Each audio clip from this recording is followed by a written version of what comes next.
A man with long blonde hair turns to a girl and says that he is tired and disappointed in her. The girl is crying while sitting on the floor, and the man claims that she is not his daughter and has never meant anything to him. However, the child insists that he is her father, and she explains that she was mistaken. She insists that it is all her fault and begs him not to leave. The girl is very worried and cries, asking the man not to leave her and promising to be a good daughter. She again begs him to forgive her. But after a few minutes, she doesn't understand why she's asking for forgiveness. The girl looks at her hands and doesn't understand what it means, since they're covered in red paint. The man tells her that she begged Ophelia to die in her place and asks her about it. He cries out and orders her to answer the question, as she so begged him to. But the girl objects and says she simply wanted to become Ophelia. After all, she simply wanted to be his real daughter. The man with long hair screams, telling her she's crossed the line. Hearing this, the girl doesn't understand why she's saying this or why her body is moving on its own. The gentleman tells the girl to live as if she were dead. Otherwise, he doesn't think he can tolerate her any longer and then leaves. The child looked at the room and did not understand how she had ended up there. And when she looked at her hands, she thought that this could not be, and it seemed to her that she had probably died. The main character recalls that her daughter, Pak Doya, was once adopted, and by the owner of a conglomerate whose name everyone knows. Leaving the orphanage and getting into a luxury foreign car, she couldn't help but tremble with joyful excitement. At this point, the girl bangs her fists on the door and asks for help. She tells him she was wrong and made a mistake. The main character ended up locked in. She spent 120 days in pitch darkness, unable to see anything around her. Suddenly, a woman wearing a strange hat opens the door. She addresses the girl and orders her not to make a sound, as she will have to take on the family's youngest daughter's misfortune. Hearing this, the main character only then realized her fate, because she was unlucky enough to be born similar to Sulin Depo's seriously ill daughter, who did not have long to live. And so she was adopted to be used as a distraction for her illness. The lady remembers living like this for 10 years, trapped in darkness, tasting despair. The only people the lady could talk to were the shamans and scholars who visited her from time to time. She only managed to escape this terrible house when she became an adult. Or rather, she was thrown out because she was no longer useful. Standing on the street with a small duffel bag, the protagonist thought that she could finally live like everyone else and be a person, not a tool. However, the girl understood everything when she got into an accident, because it happened in a matter of seconds. In the last minutes of her life, the lady thought that the Park family had long ago decided to finish her off, and they planned to do this by staging a car accident. The main character understands that if she dies like this, she will not be able to enter the afterlife because she will be overwhelmed with resentment and she will wander through the heavens forever. The little girl remembers everything clearly up until the moment she stopped breathing. However, she does not understand what is happening, because 5 minutes ago she was an adult, and now she is little. The protagonist realizes that memories have begun to creep into her mind, and so she finds herself in the body of Bunny, who was born in the slums called the Dump. Sprayadash recalls that she once attracted the attention of the great Duke Krendel, who was called a great hero here. It was her appearance which strongly reminded him of Ophelia Kretel, his youngest daughter, and so he decided to adopt her. The Grand Duke abandoned his real daughter and adopted a false one so that she would bear Ophelia's deadly curse. In this world, curses really do exist. They're cast by evil mages using forbidden techniques. And when the girl looked at her hand, she saw the mark of the curse Bunny had received instead of Ophelia. And she thought about how no one had told her what it was. When the girl turns 18, the curse will work on that day. Everything will return to normal, and the real daughter will return to the family, and the fake one to the slums. At this time, the main character realized that she was in Bunny's body, and this is all because her life is so similar to hers. However, the girl does not understand what happened to the real Bunny until she fully understands the situation she found herself in. The protagonist is confident she knows what to do, but at that moment, she thinks she doesn't want to be used and then discarded, as happened in her past life. She realizes she needs to get out of here. The girl ponders the fact that she must lift the curse before she reaches adulthood, before it completely destroys her body. And at that moment, the girl realizes she can, since she has no other choice. Bunny realizes that the dreadful Park family did teach her something. It was fortune telling through physiognomy. That is, she knew how to determine a person's temperament and character by their appearance and used her knowledge wisely. The protagonist was in the western tower of Grand Duke Creedle's castle. And when she opened the window, she realized she couldn't understand why she had become possessed at this particular time. The Western Tower is where guilty nobles are held, but now it's closed and the girl is all alone. She looked down and thought that if she decides to jump, she'll be utterly destroyed. The protagonist realizes that if she had entered Banny's body before she decided to perform the magical ritual, things would not have gone so far. Because of the curse, Grand Duke Credel was forced to say goodbye to his beloved daughter. And this man caught Banny attempting to concoct a fate-altering potion. After all, the girl grew up in a dump, was ill-mannered, and often stole, earning universal contempt. After considering all this, the main thing she realizes is that she's completely screwed. The girl wondered if she was destined to be a loser, locked in a tower until she grew up.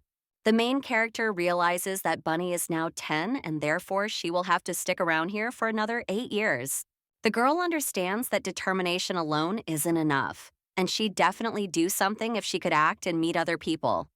And she realizes that, at this rate, she'd be better off returning to the dump immediately. Bunny reflects that even though the slums may be lawless, at least no one restricts her freedom there, and she will demand that they remove her death seal and leave the castle immediately. Suddenly, a man opens the door and, screaming, asks the girl if she stole it, and then grabs her by the breast. The girl noticed that he had a broad, shiny, and clear forehead, indicating he was born into a wealthy family. His eyebrow was cut away, as if scratched by the claws of a wild animal, and most likely he was separated from his siblings as a child. The girl looked at the man and saw a strong jawline and precise features. This meant he was bold but limited in his thinking and lacked flexibility, as he never backed down from his decisions. His piercing gaze radiated so much energy that it seemed as if his eyes were glowing. His nose is high and rounded, his teeth are even, but his fangs are surprisingly sharp, and his hair resembles a lion's mane. And despite his young age, the boy has well-developed muscles, is resilient and strong. The lady understands that he's prone to trusting instincts and rushing into battle, but she has a well-developed intuition. His brutal behavior could be his undoing, but that's generally the case. The main character thought that if he becomes a military man, he will be able to rule the world, and she knows who this man is. And he is the second son of the Credle Silver family. Bunny looked at him and remembered how he behaved in the past and how he threatened her. The girl looks at the guy in surprise and asks what she stole. Silver says she suddenly learned to act innocent and asks her about it. The boy asks who else, but her would dare touch Ophelia's brooch. Hearing this, the girl doesn't understand what he's talking about. The main character objects and says that she did not steal it, and at that time she thought that if Bunny's memories were to be believed, then that was true. Silver angrily asks if she has forgotten how he promised to beat her to death. And then the guy lets go of the girl, and she falls, and he says he's giving her exactly 1 day. And Bunny has to return her in good time before he puts a slave brand on her neck. Silver insists he can do it without a second thought. He also claims this was his final warning. The main character remembered that and thought, even if this is not her memory, but the brooch that Silver always wears with you, she heard that Ophelia gave him this decoration before her departure. At this time, the girl realized that she really deserved suspicion because Bunny had thief skills. She even managed to sneak through the secret entrance in the Grand Duchy several times and steal a couple of things from Ophelia's room. And she did this at the age of 8. The protagonist recalls being caught stealing things and then locked in this room. Since this is how the brooch is obtained, it's the only thing Ophelia Katori Banny can steal while imprisoned in the tower. Silver has been hanging around Bunny for a while now, acting like he's a warden on a criminal watch. So one might assume that the wily Bunny somehow stole the brooch right out of his hands? The main character reflects on the fact that the real criminal understands the dynamics of the relationship between Bunny and Silver very well. A young girl sitting in her room does not understand who is knocking at such a late hour. And at that moment, the maid opened the door and handed her something to eat. And the girl thought that if she looked at the newcomer, she would surely get a clue. Bunny ran up and knocked over the bowl of soup. Seeing this, the maid screamed, asking if she'd gone crazy. Then she asked the maid, Melissa, if she was okay. The maid turns to the girl, screams that she is a crazy demoness, and reminds her that she already told her to behave as quietly as possible. Bunny looked at them and thought about how these were Ophelia's loyal maids. And they were the closest confidants of the Duke's real daughter. Aside from his inner circle, they were the only ones who knew Bunny was a fake. And yet, they hadn't even taken a vow of silence. The great Duke of Credell didn't send them away in case Ophelia returned here, because this truly is the greatest love for his daughter. Because of this, Bunny was subjected to all sorts of humiliation from all sides of the maids. The maid looked at the girl and asked if she had yet realized the situation she was in. The maids report that if it weren't for them, the girl would already be swollen from hunger. Another maid says they won't even get a word of gratitude from her and asks if she's going to complain about the food, since it's far more refined than what she ate in her slums. Hearing this, the main character thought that this was soup cooked on wet rags, and they were talking about it with delight. Melinda informs him that Devushka Razlila soup she cooked the food for her, and therefore she will have to go hungry today. This means that if she wants to go, then let her do what she does best, and that's begging. Bunny looked at the maid and thought about how, in physiognomy, the forehead is associated with unfavorable luck, and hers was narrow and flat, the sides sunken, the muscles flabby. Her eyes were rat-like, the tip of her nose red, and her beauty unhealthy. Her ears were thin, like papery shells, wide open with almost no lobes. Her mouth was pointed, her lips drawn back and pouting. And after that, the main character looked at Melinda and thought that this woman was poor and discontented. The maid doesn't understand why she's staring at her like that and asks about it. Then she asks if she's asking for trouble. Emma, the maid, tells her to calm down, and Melinda asks if she even understands who she's protecting. The maid suggests that she might cause Bunny to run away. Melinda says that she cannot run away from the Grand Duke Credell and suggests that the maid not make her laugh. However, Emma insists that Bunny is Mistress Ophelia's only hope. And if anything happens to the girl, the curse will fall on their little mistress, who is already weak. However, Melinda insists that she's being too kind to her. Closing the door, the maid pushes the girl to the floor and tells her not to dare stick her head out of here. Seeing this, Emma looked at the girl with disappointment and apologized for not being able to help her in any way. When Bunny is left alone in the room, she says that now she knows who the criminal is. Late at night, a young girl heard Silver enter her room with his maids. He looked at her and asked why she didn't run away like some mongrel. At that moment, the main character thought about how she was dying of hunger, so much so that she couldn't even stand up. Bunny reports that she's found the culprit. Hearing this, the young gentleman says she's not kidding because he knows she stole the necklace. The girl thought about how she'd identified the culprit, but the master hadn't even given her a chance to explain. She thought about how the second prince had turned 12 this year. He was tall and strong, looking like a teenager, but in reality, still a child, and besides, he trusted his instincts too much. Bunny understands that no matter how good he is, he still needs to gain experience to gain recognition. Silver shows the girl the brand and tells her he's giving her exactly 1 day.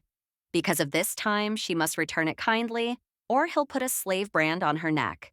The young gentleman shows a piece of paper with a drawing on it and says that it is a magic scroll. When torn, a vine symbolizing slavery is carved out on the target's neck. Silver claims that with such a seal, she will never be able to disobey her master's orders. Furthermore, her subjugation magic has a tracking spell built into it. He then mentions that he plans to do the same to Bunny and then pushes her again. The main character thought he was impatient and inflexible. After all, he had made his decision, and he wouldn't back down from it. At this time, the main character is fighting off the maid with all her might. And seeing this, the young master says that they cannot even hold her back, and therefore he will deal with her himself. Bunny realizes that this is her last hour chance, and she points her finger at the maid and says that it was she who stole the brooch. The girl reflected that, according to physiognomy, Emmy had no inherited property and lacked the ability to acquire wealth. Furthermore, rat-like eyes signify a tendency toward envy and theft. After all, stealing someone else's property is the easiest way to escape the clutches of poverty. The main character understands that the maid has a forward-tilted head, a shifty gaze that is always directed somewhere to the side, and that such people do not look far into the future and act without thinking because they are only interested in immediate gain. Physiognomy is the ability to look at a person as a whole, not only at his natural nature, but also at his mind, thoughts, and attitude to life. Emma, confused, asks the girl what she's saying. The girl thought that, in other words, her physiognomy reflected her essence. After all, in this sense, it seems she makes no effort to change her natural inclinations. The maid turns to the girl and says that she does not understand why she claims that she stole the brooch, since she does not even know what she looks like. Эмма спрашивает девушку, может, чем-то она ее обидела. Hearing this, Melinda objects and says Emma isn't a thief, since she's such an honest girl and wouldn't steal the young master's valuables. Another maid supports her, saying the accusation is absurd. Melinda turns to the young gentleman and tells him that Emma treated this girl best. She asks her if it's right to abuse someone else's kindness like that. Bunny then suggests they go and search Emma's room, and if they find nothing there, she'll meekly accept the brand. Emma looks at Milady and tells her she has done nothing wrong. She doesn't understand why she would go to so much trouble. At this time, the main character thought that she knew that he would not back down until she provided evidence that she was not a thief. Bunny reveals that these maids are Mistress Ophelia's personal servants. She asks the master if the brooch was truly stolen by Emma, and when Mistress Ophelia returns, will he allow the filthy thief to remain with her? The little girl thought about how his gaze changed immediately when he mentioned his sister, and she insisted that it wouldn't hurt to check on one of her maids again and asked if that was true. Milady claims that Madame Ophelia is kind and merciful because she will conceal the truth and protect Emma, even if she truly is a thief. Hearing this, Silver thought something was wrong. He couldn't understand why she'd suddenly started speaking so calmly and thoughtfully. And where had the despair that always glimmered in her eyes gone? He wondered how she seemed to have changed. My master turns to the maid and orders her to take him to his chambers. Hearing this, Emma insists it wasn't her. However, the master insists and orders her to take him there while he asks nicely and suggests she not make him repeat it again. Silver tells Betty to get up, and he orders the knights to be called and told to wait outside the maid's room. At this point, the main character felt dizzy. After all, she was so hungry that she was about to faint. However, she pulled herself together with all her might, even though she knew she couldn't eat yet. Betty reports that the maid Melinda, in her desire to gain recognition, is very duplicitous and talkative, as she likely reveals Duke Credel's affairs to strangers. Furthermore, the maid knows about Lady Ophelia's curse and her. It's unlikely that they'll allow her to continue working in the castle, a prudent decision. Milady reports that the third handmaiden has the character of a con artist, which he likely suffered indirectly. Since she has nothing to boast about except her work for Duke Credel's family, she's likely using his name for her own gain. Betty looks at the young gentleman and suggests that he investigate if he doesn't believe her. A few minutes later, Silver orders Emma to leave the dungeon. He screams, explaining that his mother's earrings disappeared 3 years ago, and Bunny was brought back a year later, so she can't be responsible for the theft. And at that moment, the young gentleman realized that a simple maid had tried to deceive him. Because she was a fake, not only resembling Ophelia, but also wanting to take her place, imitating the original speech and demeanor. Silver ponders the logical assumption that this girl was the one stealing his sister's things. And he thinks about how, when the brooch disappeared, the maid knew he'd suspect Bunny first and took advantage of that. The young master orders that an investigator be called in and a confession be obtained, and that an investigation be conducted regarding the remaining maids. He also orders that their affairs be learned within the mansion, as well as their reputation outside of it, regarding their family and friends. Silver looked at the girl and wondered if she might have died. But hearing her breathing made him think how sad it would be if she died after all she'd gone through for Ophelia. The young man, addressing the girl, calls her trash and tells her to stop pretending. At that moment, the main character falls to the floor. Silver picked up the girl and he couldn't understand why she was so light. But when he looked at her, he saw that she was skin and bones. He wondered if she even existed. He looked at her clothes and thought they were rags. The guy reflects on the fact that my lady has been living in the mansion for 2 years already, and he does not understand why she looks even worse than before she came here. The young gentleman looked at the girl's room and saw a lot of cobwebs, as well as the food she was eating. At this point, the protagonist recalls grandmother's comment that physiognomy is a complex form of fortune telling, as it involves both statistics and historical research. During the Joseon dynasty, physiognomy was included in the examination list, along with Oriental medicine. The girl recalls that grandmother fortune teller was her mentor and moral support, and her only support. The black-haired girl explains that the Chaeshong dynasty is long gone. The grandmother claims she's being shameless, explaining that no matter how the world changes, some things remain the same. The elderly woman suggests listening to my lady, that the basis of the prediction is the universe and its swirls of energy. The main character thought that, if you believe her grandmother, another body and another world do not change the weather, since here there are still 4 seasons: the sun, the moon, as well as the planets that make up the 5 elements. Betty understands that even though the world she knew has changed, and even she has entered a different dimension, the principles of the universe remain the same. After all, every person is the universe, and human birth and death are analogous to its cycle. The distribution of energy in a person's body is reflected in their face. Reading it is called physiognomy. After all, what is destined for a person is hidden in their features. And therefore, with the help of physiognomy, one can discover both their essence and their destiny. The main character thought that her grandmother's lessons were not meaningless, and they came in handy in her life.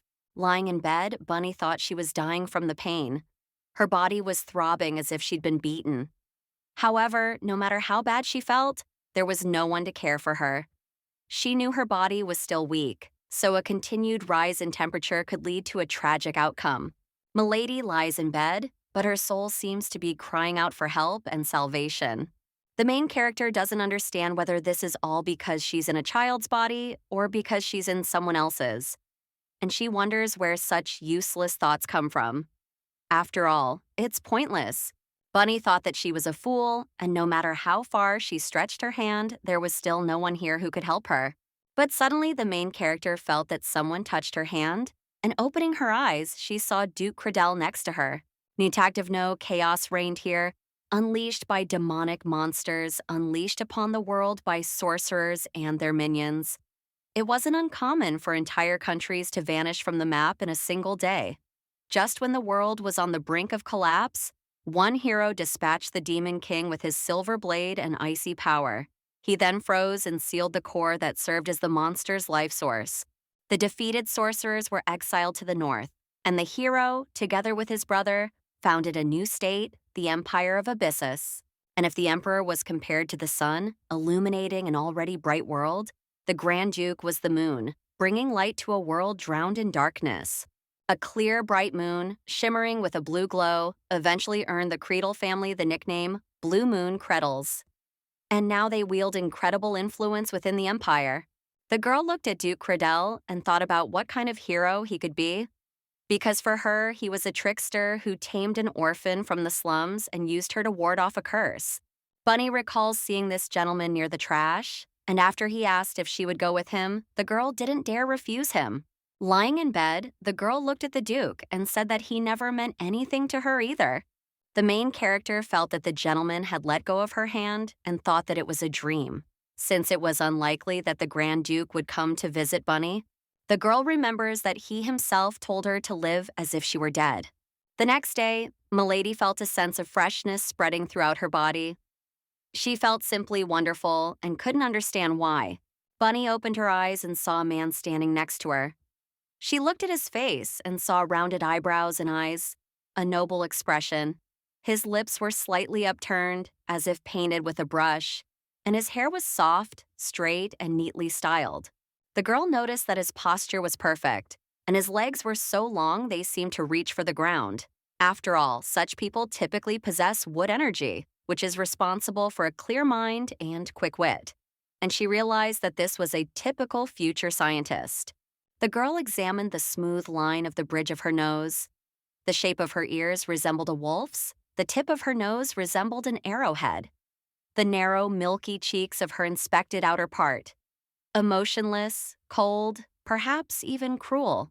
And the guy looks like a lonely pine tree on the edge of a cliff. But in reality, he's a wolf hiding in his wings and claws. The main character realized that Angelus, Pretzel's eldest son, stood before her. And the girl thought that this was why she suddenly felt better and assumed he might have used his power on her. We're talking about powers that have been passed down from generation to generation since the Abyss Empire was called the Kingdom of Abyss, because they are only accessible to those with blue blood in their veins. Grand Duke Cradell possesses the power of ice. His eldest son, Angelus, has the power of healing. The main character recalls looking at him and suggesting that maybe he was the one who healed her. Hearing this, the boy asks why he should treat her. He insists that her wounds are none of his business, suggesting that she deal with them herself. Angelus claims that she never bothered him with such trifles again. The main character recalls that when Bunny was bleeding, he didn't lift a finger. The girl got out of bed and saw that this room was Ophelia's. Angelus tells her not to even think that she took Ophelia's place just because she suddenly found herself in the main palace. Hearing this, Milady doesn't understand what nonsense this is, since she didn't come here herself, but woke up here. And she thinks she doesn't care, since she's already accustomed to this kind of treatment. And the girl says she's not deceiving herself. However, the young gentleman tells her not to pretend. He suggests she be honest with herself, as she shouldn't think she's part of the family now, as it will only hurt her more later. Angelus reports that she drove away Ophelia's favorite maids and ended up in the main palace. And probably because of this, she thinks that the whole world now belongs to her. Bonnie says she only learned of the maid's dismissal through the young master. She explains that they falsely accused her of stealing jewelry. Hearing this, the young gentleman says that something tells him that the accusations are not entirely false. Milady thought about how, because of his past, she would always be suspected of something. And she realized that this time Bunny was the obvious victim.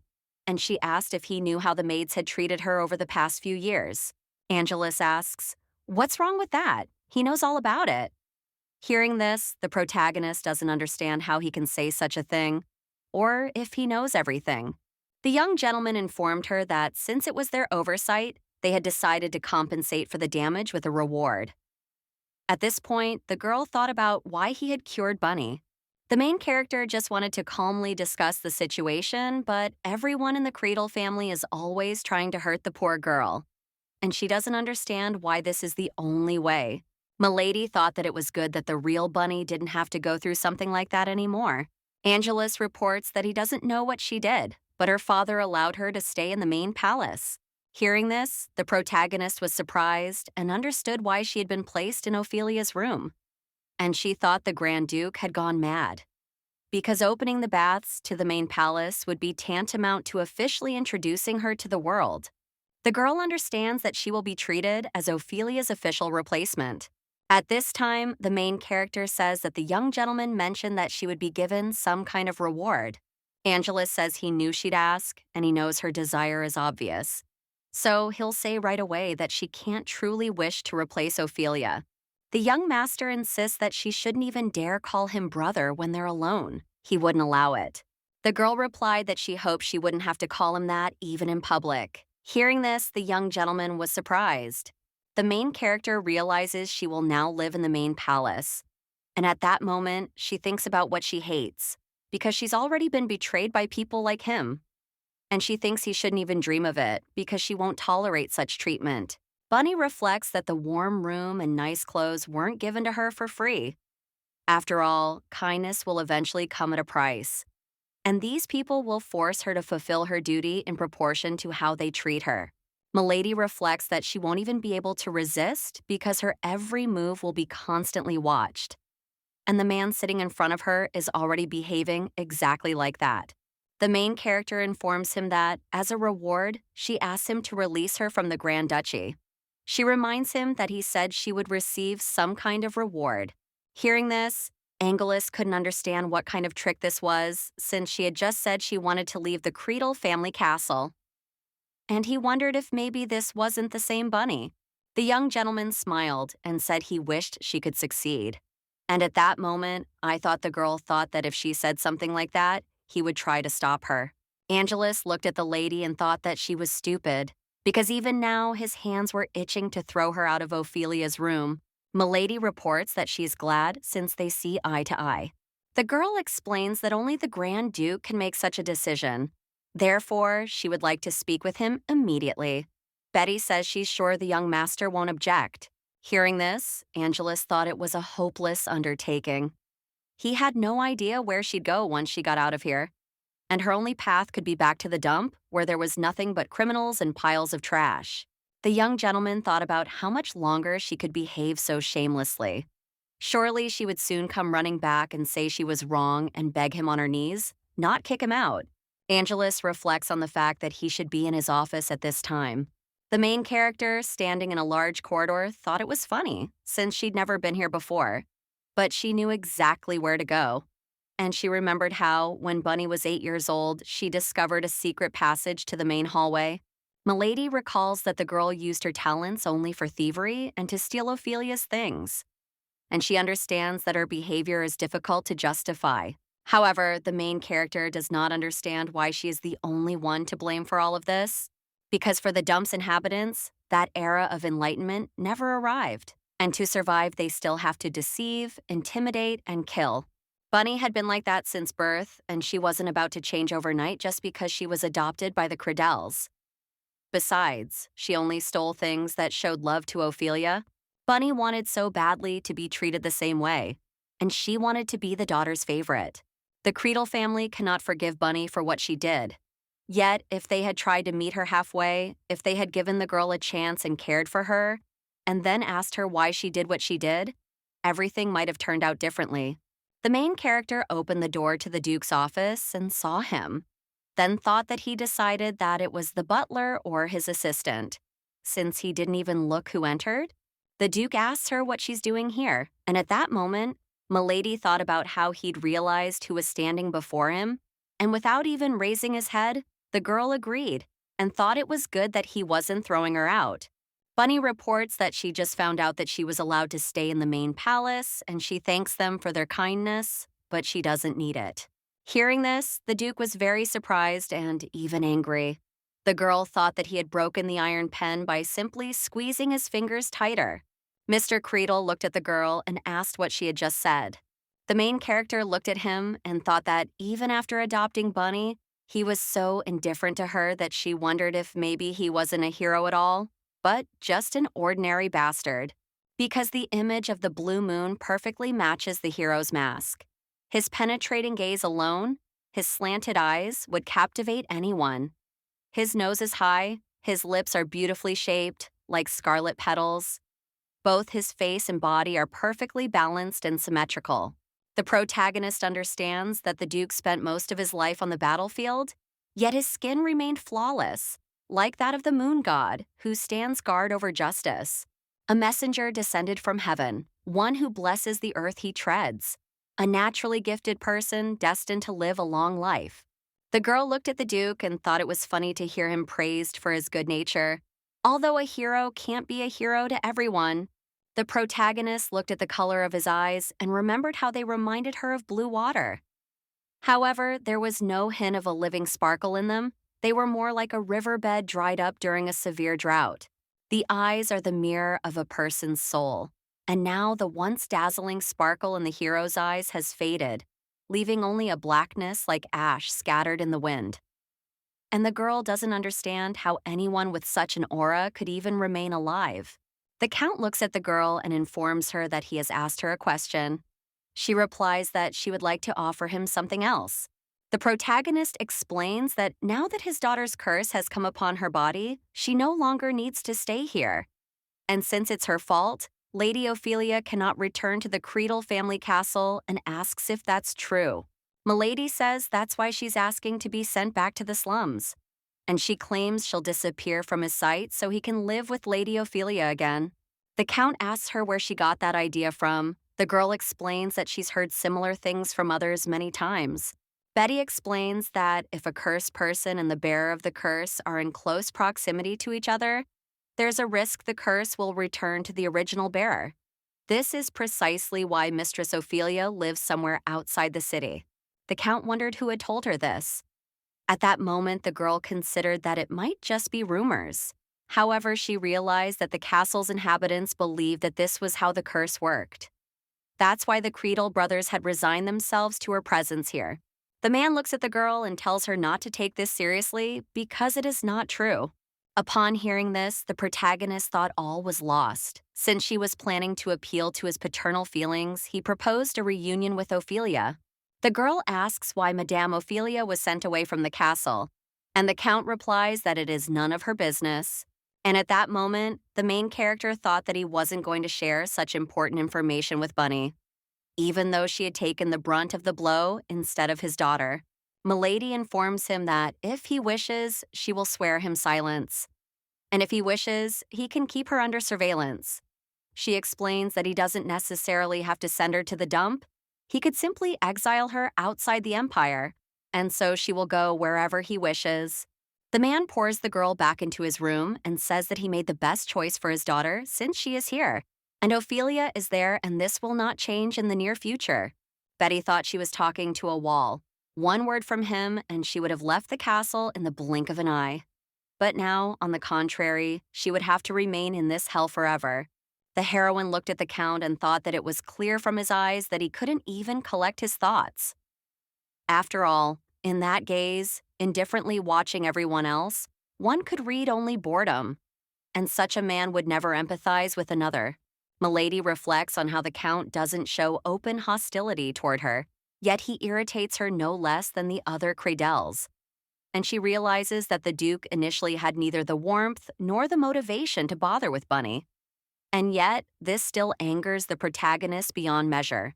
The girl addresses the Count and tells him that he is the honorable head of the Blue Moon family, and thanks him for giving her, a lowly person like herself, a chance at a better life. She also explains that she understands perfectly well that he dislikes her and that she shamelessly stole Lady Ophelia's belongings.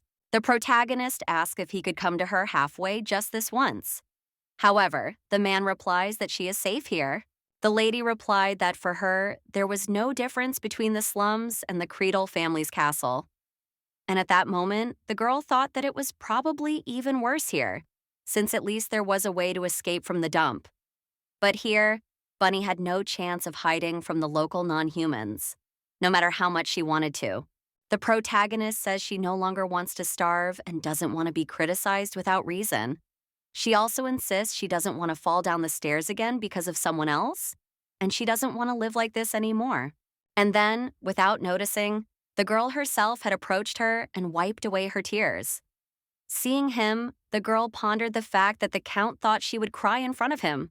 A man with long blonde hair informs her that Ophelia has contracted an infectious disease and is currently in quarantine. She will return to the castle once she is fully recovered. The Count tells the girl to go to bed, saying that even divine power won't help her if she doesn't get enough rest. Hearing this, the main character wonders if this Duke ordered Angelus to heal the fake. Betty thought she'd had enough, and she told the Count that she understood him perfectly. Leaving the office, the protagonist thought it was a good thing the Count had clearly and unequivocally shown her what kind of treatment she could expect. Bunny was merely a tool to lift the curse, nothing more. And thanks to him, she understood once and for all what the Blue Moon family was really like. The girl reflects that if they so badly want her to play the role of a false daughter, she will do it, because she will hold her breath, as if dead, and be obedient to please. And this is easier than ever for her, since she lived like this until her death. The protagonist thought that if he took his eyes off the nameless instrument, it would simply vanish without a trace. It would vanish and return the curse to its rightful owner. As soon as Bunny considered what she should do next, her composure returned. And so she would proceed gradually, step by step, because all she had to do was figure out how to escape. The girl ponders whether there is a way to escape the Grand Duke's pursuit, and if only Bunny could use magic. The main character arrived near a large tree and, looking for something in the designated spot, couldn't understand how the grass had grown so much. She realized she should have brought a shovel. She'd already found the thing she was looking for. And then she thought about how Bunny had stolen it when she lived in the dump. Looking at it, she remembered it was a magical artifact. The swindler who forced Bunny to steal bragged about it at every opportunity. The main character thought Bunny was a true genius since she managed to steal from the thief himself. And she hoped that the magic contained within could somehow help her. Milady looks at the artifact, unsure how it works. But suddenly it falls, and she thinks she heard a voice in her head.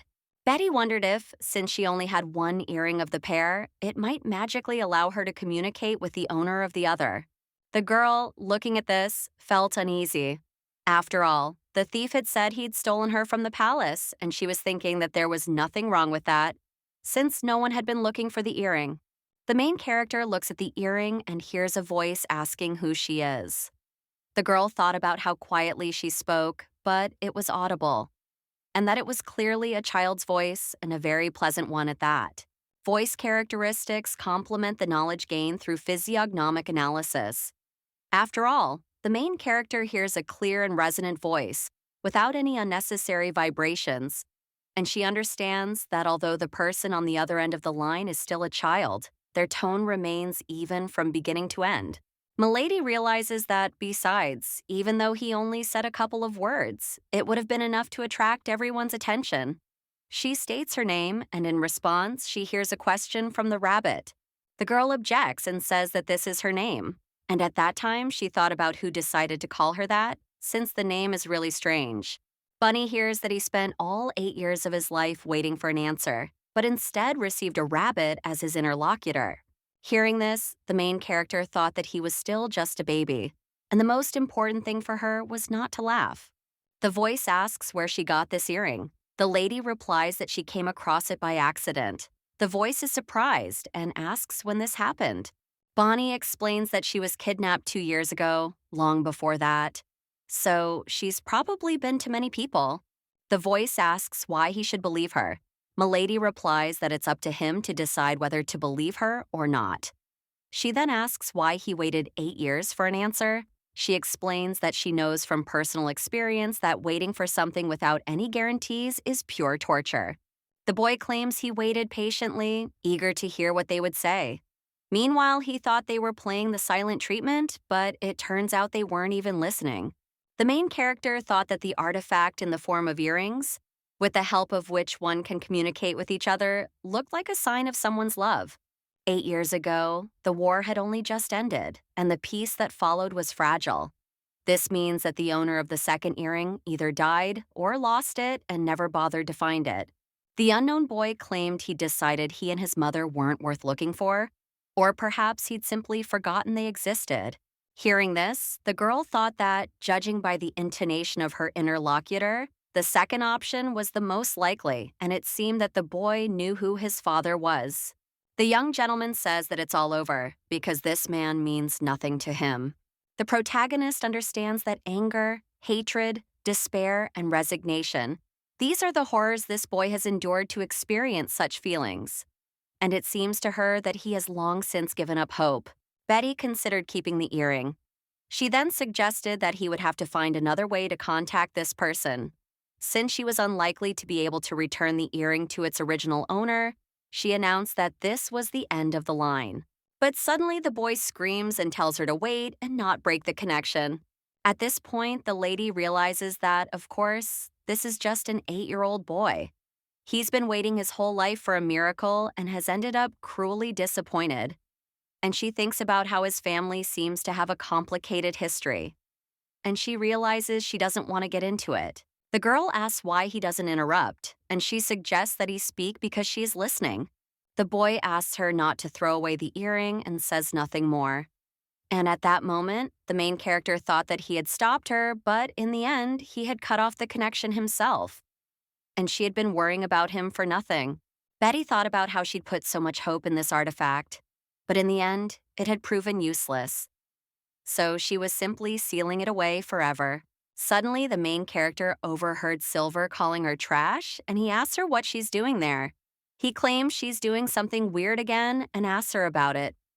After all, it's no wonder she was so calm. Silver looked under the tree and asked what that hole was. He claimed she was trying to hide something. The girl replied that she was looking for something to eat. The guy was surprised to hear this, and she realized that she had said the first thing that came to mind because she had rushed. Silver asks in surprise if she's eating dirt now. The girl doesn't understand why dirt and replies that she was eating grass. The young gentleman cries out that she is sick and that it would be better for her to eat dirt, since in the north, most of the grass is toxic. I heard the main character say this and thought she didn't know. She claims she thought she ate something at the dump and it tasted fine, even though her stomach hurt. Silver ordered the cook to prepare the food. He led the girl into the kitchen and told her she had to eat it all. Glavnia Jerowina. The main character looked at the table and thought about how much food she could only get here in a whole year. The young gentleman tells her to eat it all and says that he will check later whether she has eaten it or not. Betty realized she was in no condition to eat such fatty foods, and she thought that since she was now living in the main palace, this was a new kind of abuse. But the girl calms herself down and thinks that she doesn't care about this bullying. After all, the DOA said that the difference between good and bad is incredibly thin. This means that any crisis can become an opportunity. The protagonist picks up the bell and shakes it. A minute later, a maid enters the room and asks if the young mistress has called. The girl asks if she can carry this food to the dining room. The maid asks if she's talking about the grand dining hall. However, Milady objects and says no, ordering all this food taken to the servants' dining room. And then it occurred to her that she wouldn't be able to eat it all alone. And Betty realizes that servants are allowed to take the food left by their master. The girl says she will only eat soup and can take everything else. The cook looked at her and realized the food hadn't even been touched. The main character said that since it was already late, she should call those who worked at night and heat up the rest in the morning. The maid says the master ordered this food especially for her. Upon hearing this, the girl asks how she will eat it all alone and explains that she has just recovered from being bedridden due to illness. The girl says that she is sure that the maid is seeing her in person for the first time and suggests that she simply consider this a small gift for the fact that she will take care of her in the future and suggests that she not worry so much. The maid couldn't believe it when she heard this, and she thought about how the young mistress had asked the young master to prepare all this food especially for the servants. The cook couldn't understand why the young master would feed her such fatty food if she had just recovered from an illness. The maid reflects on the fact that if the young mistress had asked for several dishes to be prepared specifically for the servant, the chef and his assistants would never have gone to such lengths. The maid suggests that Milady said the food was for her simply so they could sample these exquisite dishes. The maid cried out and said she understood everything and would pass on her words to everyone. Hearing this, the young mistress said she thought she could handle it. The girl thought you were a maid. You have rather wide eyebrows, a large mouth, and slightly drawn back, neat lips. She's frivolous and naive, but she still does her job well. And this maid is pure at heart, but, frankly speaking, naive as a child. The main character thought that she should treat her to dessert since she helped her deal with her little problem. At this point, the girl remembers that she rushed and still took the artifact with her, and now she doesn't know what to do with it. She takes it and says she'll think about it later. Lying in bed, the girl couldn't understand the noise. However, when she opened her eyes, she saw a young gentleman standing next to her, telling her to wake up quickly. Betty looked at him and asked if he was crazy. Hearing this, he asked if she had anything else to say. The main character thought she should bow at his feet for waking her up. After all, he'd walked into someone else's room that morning and was sitting there with his nose in the air. Milady asks if he was waiting for her to wake up. The guy objects and says he just arrived. The girl turns away from him and says that his lordship has a firm intention. Young sir asks her if she even slightly watches her behavior, and she says it seems her father didn't hear a drop of sincerity in her words. Betty thought she was fed up, but she had no right to express her disappointment in his presence. After all, she had to remain in the main palace until she found a way to escape. And after all, she was the only one at a disadvantage here. The protagonist reports that his lordship likely rejected her request because she was simply expressing dissatisfaction. She believes this was because she had been in the tower for so long and was overjoyed to hear that his lordship would allow her to remain in the palace. The girl says she was so eager to get out of the castle, even if only for a little while, that she misspoke. And at that moment, she thought about giving in to Silver and then seeing how he would react. Milady understands that by continuing to nag, he will eventually realize he's being unreasonable. She asks how she could have ended up in her peaceful life at Castle Cradell, explaining that she has no other place to stay. Betty reflected that even when she heard such insulting words, she still continued to speak, because he thought that compensating the maids for the damages would be sufficient. The main character declares that from now on, she will be obedient, and as a clone of Lady Ophelia, she will do everything perfectly and never do anything that could tarnish the Cradle name. The girl says that it would be nice if she could someday walk freely outside the castle. And at this time, the young master does not understand why he sees this image of a kind girl who asks her brother when she can go outside the castle. And this image reminds him of Ophelia. Silver thought that all this was in the past, and he looked at the girl and thought that she wasn't his sister. Because he had to look at things realistically, without paying attention to his inner feelings. The young master doesn't understand the man behind this insignificant face. He ponders that if Bunny doesn't appear in high society until she reaches adulthood, it would be important to pass on the curse. But he also needs to consider what will happen after Ophelia returns home. The guy doesn't understand why she suddenly became calm, because her behavior doesn't yet inspire confidence. The young gentleman turns to the girl and says, this is the last time he will trust her. Hearing this, the lady doesn't understand how he could have said last time if he's never trusted her before. Silver reports that he heard that Ophelia's maids embezzled her money. The main character heard this and was surprised, as she had no idea when Bunny had managed to get it. She asked the young gentleman what money he was talking about. The guy reports that he is talking about monthly benefits in the amount of 200,000 fests, which she received for 2 whole years. The main character was surprised to hear this, as she calculated that with that kind of money, she could buy a small mansion in the center of the capital in 2 years. And she can't believe they left all that money to the maids, and she thinks it's a joke. The protagonist realizes that Bunny has been isolated and abandoned. She asks the guy who sent the money. The young gentleman replies that if it's a budget issue, then Mom is responsible for everything. She's soft-hearted and therefore very upset about what happened. The girl realizes that the Grand Duchess was a saint. And after the death of Ophelia's mother and her brothers, she became the Duke's second wife. And since she lived her entire life in the temple, she probably knew nothing about it until the very end. Silver explains that it's clear the maids have caused her a lot of trouble, and he's here primarily for her reward. He also tells her that if she needs anything, she can ask for anything. Hearing this, Bunny understands why he waited. After all, every time he started talking, he got on her nerves. The guy tells her that she can ask for whatever she wants, but only once. And then, stroking her head, Milady rejects her hand and apologizes. Then she asks if he could take his hand off her. The girl looked at the guy and thought that it seemed he hadn't expected her to be against it. It was so obvious, after all, and she couldn't understand how he could even think she'd want something like that. And if she were a real bunny, she would have already burst into tears of happiness. The main character turns to the young gentleman and says that she does not need any useless things that are worth nothing to her. The girl tells him she won't play family with him, and she reminds him that she will never call him Big Brother. And she doesn't think she'll ever be able to call him that.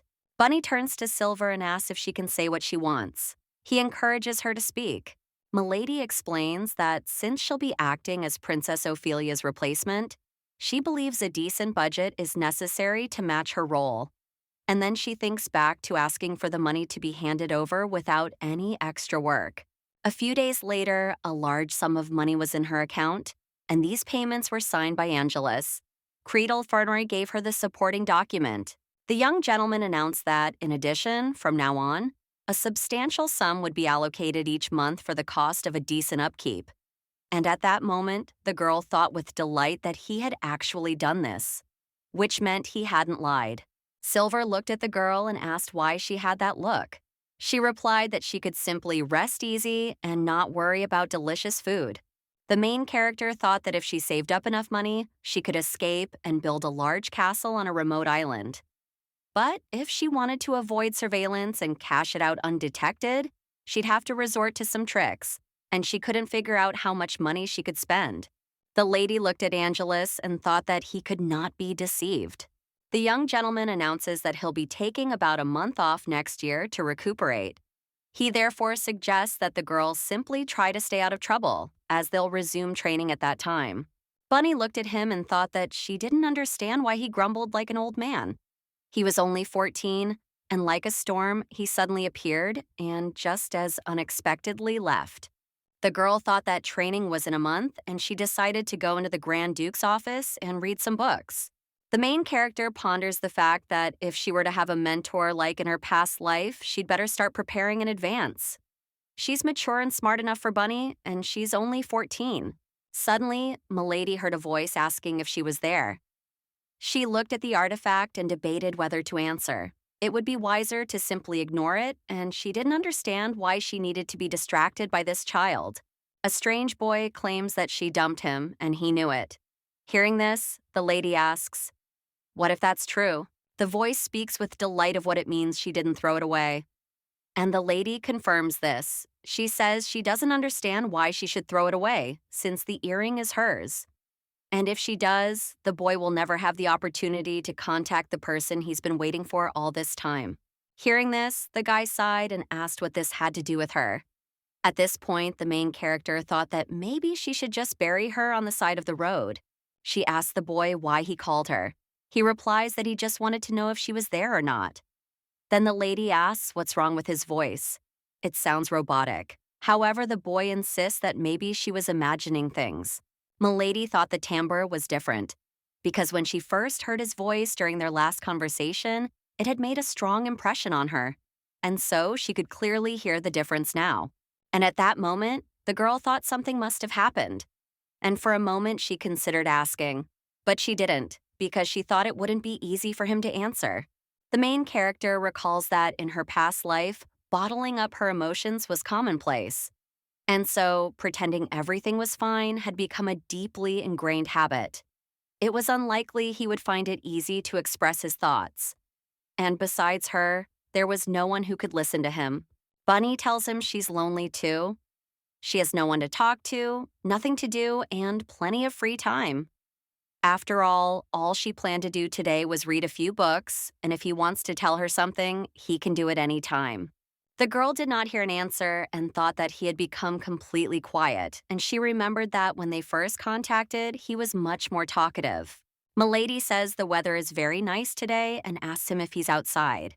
He replies that the sun has already risen. Hearing this, the main character thought that she had just realized how long it had been standing. The guy says that the sky is blue, and the girl confirms his words, saying that it is unattainable and pure blue without a single cloud. The boy reports seeing a cloud that reminds him of a rabbit, and the girl insists it must be her. After her words, the voice became silent. The girl explains that he himself asked if she was a rabbit. The guy explains that he didn't mean the real thing. And at this time, Bunny reflects on how much time has passed since she last felt so peaceful and so calm. The voice announces that night will soon come again, and this will happen tomorrow, and the day after tomorrow, and it will continue without stopping. Milady asks him if the night seems scary and endless. The boy replies that he doesn't like the dark. She asks him if that's what scares him, and he agrees, saying that's exactly it. Bunny says that if you look closely in the winter night sky, you can see a rabbit. Also, if you connect the stars, they can become objects, people, animals, and even a rabbit. The main character explains that you can't escape the darkness even by closing your eyes, because it will grow and become larger because of fear. The lady recalls that she strove for knowledge more and more, and in a room with curtained windows, she studied everything about the stars. Physiognomy, numerology, astronomy. The protagonist recalls being afraid of the dark, but determined to overcome it. So, when night fell, she opened her eyes and carefully examined the night sky. As the bright moon and countless stars seemed to reach down, she discovered a small rabbit there. The guy reports that it is an incredibly tiny rabbit. The girl suggests he find it when winter arrives. She explains that it will be very difficult since the rabbit looks like her and she watches over him from the sky. Hearing this, the guy laughed, and the girl thought that this was all because he was obedient. And she was more pleased than she expected and simply happy. That moment of conversation with the unknown child made her forget her situation, and no one interrupted them. The girl realized that to live, she didn't need to cater to other people's opinions or tolerate their gazes. The main character reflects on how she can be herself around him and not pretend. She says she's simply trying to lift his spirits. And so, as before, she offers him the chance to remain her companion. The girl understands that if they continue to communicate like this, one day he will open up to her and tell her what happened. Milady looked at the earring and thought it was ridiculous. Because first he calls her and then he builds a wall between them. Bunny says she won't let him leave her because he's a cutie. Suddenly, the other boys threw a stone at the boy. They said he was a pathetic bastard and didn't even scream. Another boy insisted he wasn't my man and couldn't speak. A fair-haired boy says that because of him, his mother ended up in the slums. And another says that because of him, he goes hungry every day. The boys claim that he killed Annie and therefore must die. Then they take stones and throw them at him. Seeing this, the black-haired guy gets up from the ground, and at that time, the guys who attacked him quickly ran away and called him a monster. The dark-haired boy looked at his fist and thought that if he had fought them, he would have definitely finished them off. And then he wondered if he really was a monster, if that's what everyone thought. The sound of daggers, heart-rending screams, pain-filled cries. And if you just curl up on this street, no one will care whether you live or die. The guy looks at the sky and says he hates the darkness because he has no idea what he's capable of in complete darkness. The boy realizes he's becoming the monster they call him and can't control his rage. He recalls the girl's words. If you look closely at the night sky, you can see a rabbit. The dark-haired youth looked up at the sky and said that the rabbit-shaped cloud had disappeared. He understood that the stars would not disperse like the clouds. He couldn't wait for winter to come. During this time, the protagonist ponders the fact that the book's contents are radically different from what Bunny taught her mentor. And here, the obstacle lies in one of two things. Either he's inexperienced, or he's deliberately distorted the knowledge. The girl understands that the only thing she was taught properly was a common language, and it is possible that their conscience has started to play. Bunny looks at the book and thinks about the similarities between the ancient letters. And she couldn't believe even in her mind that Pa Doa's knowledge would be so useful. The common language is a scientific script that is easy to read and write, regardless of whether one is an aristocrat or a commoner. Conservative aristocrats tried to protect their privileges by combining the ancient letters of bookish writing with official ones. The main character looked at the book and saw that the ancient letters in it were too similar to any Chinese character she knew. After all, book writing is similar to Chinese, where particles are combined to form new words. Of course, they're not exactly similar, but the principle of combining parts and creating new words is somewhat reminiscent of Hanchu or Chinese. The girl understands that thanks to this, she will quickly learn to write with just one basic book. And this reminds her of the moment when she first started learning Hangul to master Korean. The lady recalls the teacher saying she would read the book herself first, and once she understood everything well, she would read it to them.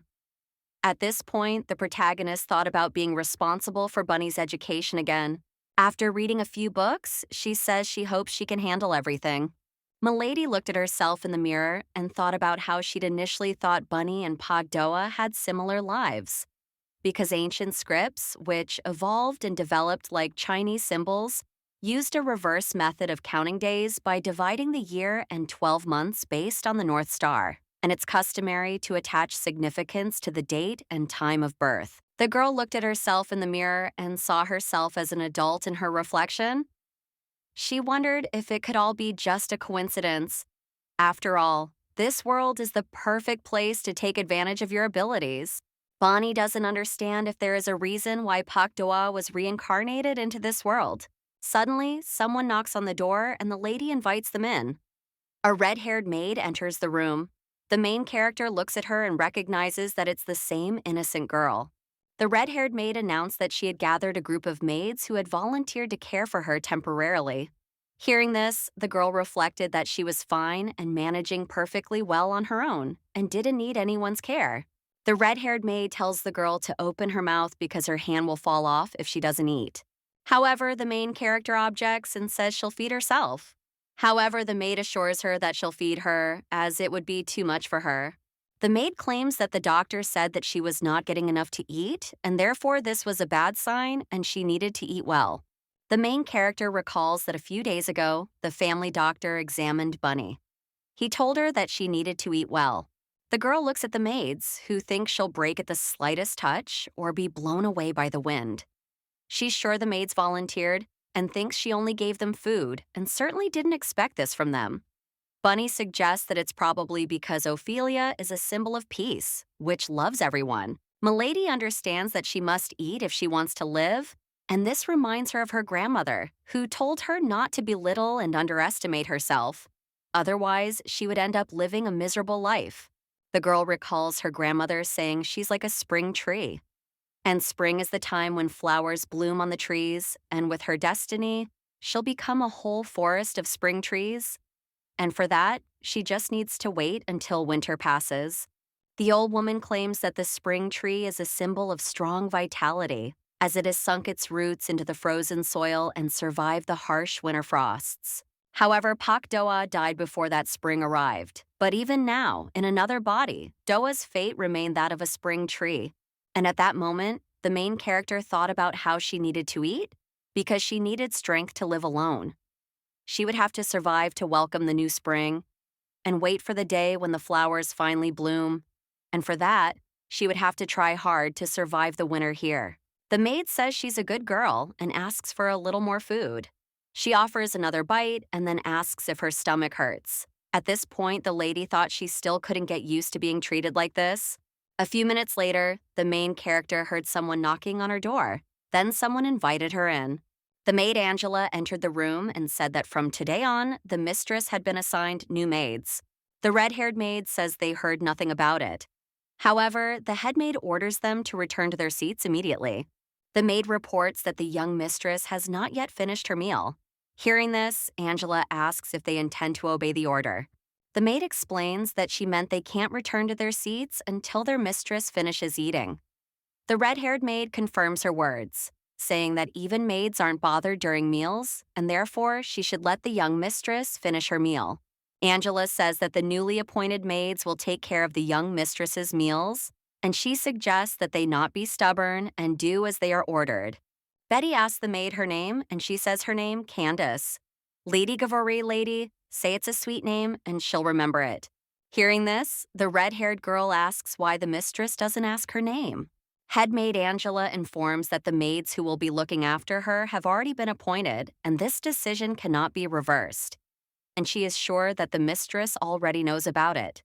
Bunny asks whose decision it is and who gave her the right to command here. The maid argues that it is quite logical that she is responsible for the appointment of maids. The main character wonders if everything depends on her and if she is in charge of everything here. At that moment, the girl thought about how Angela knew Bunny was just a cover. And yet, the Grand Duke had allowed her to live in the palace, and yet she was treating her like this. After all, she thought someone who had been promoted to head maid knew how to behave properly.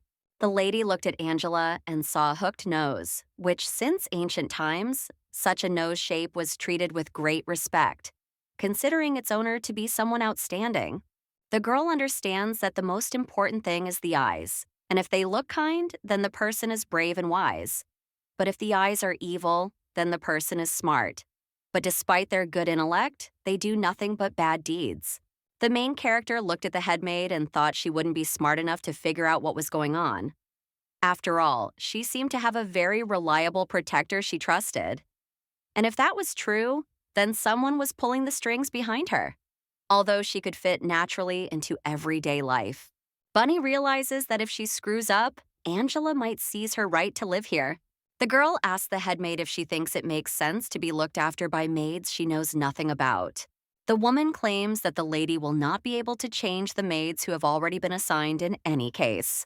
Banny says he'll say it differently and orders her to bring the resumes of these maids. It would be better if she brought the resumes of all the castle's maids, including hers, of course. The young lady claims that Angela said it was part of her duties. Hearing this, the woman replies that she doesn't know whether she has the right to show them to her or not. The girl asks the maid who dared to take over her job, and she asks if she wants the protagonist to go and scold them for her. And she wonders if the maid thinks this is too unreasonable a demand. Angela doesn't understand what this brat is up to. She's wondering if she'd ever asked to see her resume, and she doesn't understand why she even needs them. However, the woman understands that she cannot get out of it and orders one of the maids to bring her resume. Bunny looked at the resume and thought about how the moment of birth is valuable here, as is the date and time of birth itself, because they use the same calendar system, a year with 12 months and a week of 7 days. Therefore, if they were converted to a lunar calendar, luck would be determined from the moment of birth, so it wouldn't be possible to change it until adulthood. Among the 10 gods, she has developed Genyan, which means that there is a high probability that she received a quality education and had a gentle character thanks to the help of her mother and the adults around her. However, from the age of 25, fortune begins to work very unfavorably because the strong energy of Shinjajin emanates. It seems the fire on the sandbar, where there's already a lot of water, has been completely extinguished. Furthermore, the Songmun Chung are colliding with each other, causing even the land that can hold back the water to collapse. Perhaps at this time, the family that supported her underwent profound changes and the balance was completely disrupted. At this point, the headmaid looked at the young mistress. She thought that she was just a little girl, and she didn't understand why she was so nervous. Then, with a cry, the woman declared that she had seen enough. Angela claims that she has wasted enough time and the girl should be dressed as befits the Creedle family. Bunny calls the woman over and whispers in her ear, asking if she's pretending to be dead. Hearing this, the woman is surprised, and the girl realizes something doesn't match up with what's on her resume. After all, she's gone to great lengths to conceal her past. The protagonist knows what this woman did. When she was about 25, a catastrophe occurred in her supportive family, completely upsetting the balance, and she began to experience health problems. And most likely, the problem was related to her stomach. After all, given the level of medical care here and her situation, she wouldn't have lasted long. The young mistress thought that the headmaid looked perfectly healthy and said that she was brave. However, Angela says she doesn't understand what the lady is talking about. Bunny explains that the headmaid probably knows what happened to Princess Ophelia's 3 maids. Then she says she must have been mistaken, as they were simply unlucky. She asks if that's why they were fired. The young lady explains that they dared to touch their master's belongings. They committed fraud, citing the family's prestige and spreading rumors. And she found out and reported it. The main character asks the maid what she thinks the punishment will be for someone who came to the duchy with the identity of a deceased person. She asks if she can take full responsibility. She may appear on the outside, but Bunny is a princess, adopted directly by the head of the family and brought to the main residence, allowing her to pretend to be Ophelia. The young mistress asks if she would like to personally tell the master of the house what the headmaid did. Hearing this, Angela kneels before her mistress and says that she was wrong and that she interfered with her meal. The young mistress claims she dismissed her maids without her permission and voluntarily introduced her men to her. The girl reports that instead of treating her like a princess, Angela dared to speak to her carelessly and insolently, thereby committing crimes. The main character suggests the woman go and tell the head of the family herself and asks if she can do so. Bunny says that if she doesn't want to, there's a second option. She has to reveal that her identity is that of a person who has been dead for a long time. The headmaid, in desperation, says she'll do it. Then she quickly leaves the room, nearly knocking the maid over. Angela, meanwhile, thought that this was a little girl, thinking she'd simply do what she wanted. And Anna reflected on the fact that the girl knew her secret and that it didn't change anything, because all she could do was explain her situation to him and beg for mercy. When the red-haired maid entered the young mistress's room, she was very happy because she called her by name. Bonnie asks if she happened to meet the head maid on her way here. She asks which way she was heading. Reuben replies that she was heading in the opposite direction. Hearing this, the main character thought it didn't really matter whether the maid went to confess to the Duke or not. After all, everything had actually gone as expected, and she thought that if she were left to resolve the matter herself, she would run to the culprit. The girl does not understand who the person is who is hiding behind the headmaid and controlling the whole situation. Angela came to the Duchess and greeted her, but then she thought about how she would have to kneel first and tell her kind and soft-hearted mistress that she should have mercy on her. And then she would cry and say that Bunny had threatened her, that it was unfair. The Duchess asks what happened. However, at that moment, a gentleman enters the room. When the headmaid sees him, she doesn't understand why he's there, and he's not as kind as his mistress. Angela says she has something important to say. The young gentleman asks if she wants him to leave. The maid replies that she doesn't. The headmaid apologizes for her carelessness. Hearing this, the young master says that since that's the case, she should apologize to him too. Hearing this, Angela says she'd better come another time. The young gentleman asks what's wrong, since she said it was urgent. The woman replies that it's a secret. The young master, hearing this, says that the headmaid, has supernatural information that even he doesn't know about, and asks her about it. The Duchess turns to the maid and says that everything is fine and therefore she can speak. The fair-haired boy insisted that if she said that, it meant Angela was keeping secrets from her family. And at that moment, the maid thought that if she thought about it that way, the young master hated this girl and had fired those maids for the sake of his own sister. The headmaid reflects on the fact that deep down, he too really wants to get rid of this trash as quickly as possible. And if she tells him, it will only awaken an even stronger desire in him, because new maids have indeed been selected for the fake princess, and the woman hopes that perhaps the gentleman will understand. She says that since they don't know what other tricks they can use, maybe she can do something about it. She's formed a team of people who specialize in secret stalking so they can keep a close eye on her. The headmaid advises the fake not to do this, as her every move will be reported. Since she'll be working in the main palace, she won't be able to exert much control over her without them. Therefore, I'd like to know if it's possible to isolate her from the rest of the world and tame her with food alone. The woman says that if the girl does not obey, she will die of hunger. Hearing this, the young gentleman grabs her by the throat and asks if she intends to starve a child whose skin is already cut to the bone. And he asks if she would like to try it herself. We'll see, the Duchess tells Silver to stop, as the woman could die. The boy replies that people don't die that easily. The Countess says she can't understand how such a terrible idea came to her. She says that if she carelessly directs force at her subordinates, it could result in violence, and suggests she listen to the reason. The young gentleman lets the woman go and says that he sees no other explanation except that she has lost her mind and wants to die. Silver drew his sword and asked the woman why she said something like that in front of her mother. He asked if she meant to terrify a weak-hearted man. The maid reports that her mistress ordered her to do this. Hearing this, the young gentleman asks if she's truly gone mad. He doesn't understand that the mother ordered the child to be watched, locked up, and starved. Angela assures Silver that the Duchess ordered her to do this, and the lady confirms her words. At this point, the headmaid thought that the Duchess herself had ordered her to do this, and therefore she thought her mistress would side with her. And she didn't understand why her mistress was doing this. Angela explains that she thought this was what the mistress wanted, since the Duchess had become gloomy since Bunny returned to the main palace. The Duchess says that she hopes the girl doesn't hate her for being her stepmother. The headmaid says Bunny dared to disturb a noble lady who never said a bad word to anyone. She insulted her mistress without even knowing anything about her, and she's a fake who will one day be thrown out into the street.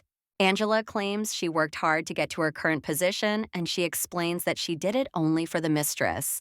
The Duchess says she doesn't understand her and doesn't know where she heard such a rumor, and she asks if the woman really thought it was for her. The headmaid explains that the mistress has clearly expressed her wishes. The lady asks if she's talking about Lily. After all, the child likes her so much that she sometimes makes things up. The maid says the mistress said that if she tries hard enough, she might get a promotion. The Duchess says she values her potential highly, but she doesn't understand what that has to do with her terrible plan. Suddenly, the Duchess becomes ill and young. The The master tells the maid that it is enough, and he, screaming, asks if there is anyone to take this crazy woman. Silver orders the servants to lock the headmaid in solitary confinement and not give her a drop of water for a week. Hearing this, the woman begs for mercy. Angela, crying out that the Duchess herself said she was special, and that's why she chose her. The woman claims she did it all for her mistress. Silver says that he doesn't even know why there are so many crazy people around his mother.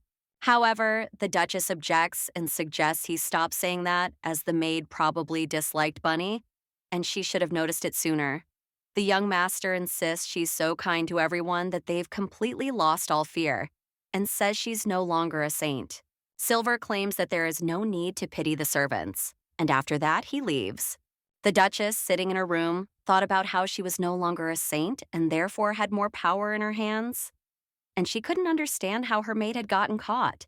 Meanwhile, Bunny is thinking about how she got rid of the headmaid and set the bait, and therefore thinks they're already caught. The Duchess enters the young lady's room and tells her that she thinks she has caused her inconvenience by coming. Bez Pricina. Seeing the woman, the protagonist would never have imagined that the Duke's wife would come to see her. The woman tells her that she can lie down, as she only came to see her face. The Duchess reported going to church and praying for her speedy recovery. The girl looked at her and thought the Duchess was a saint.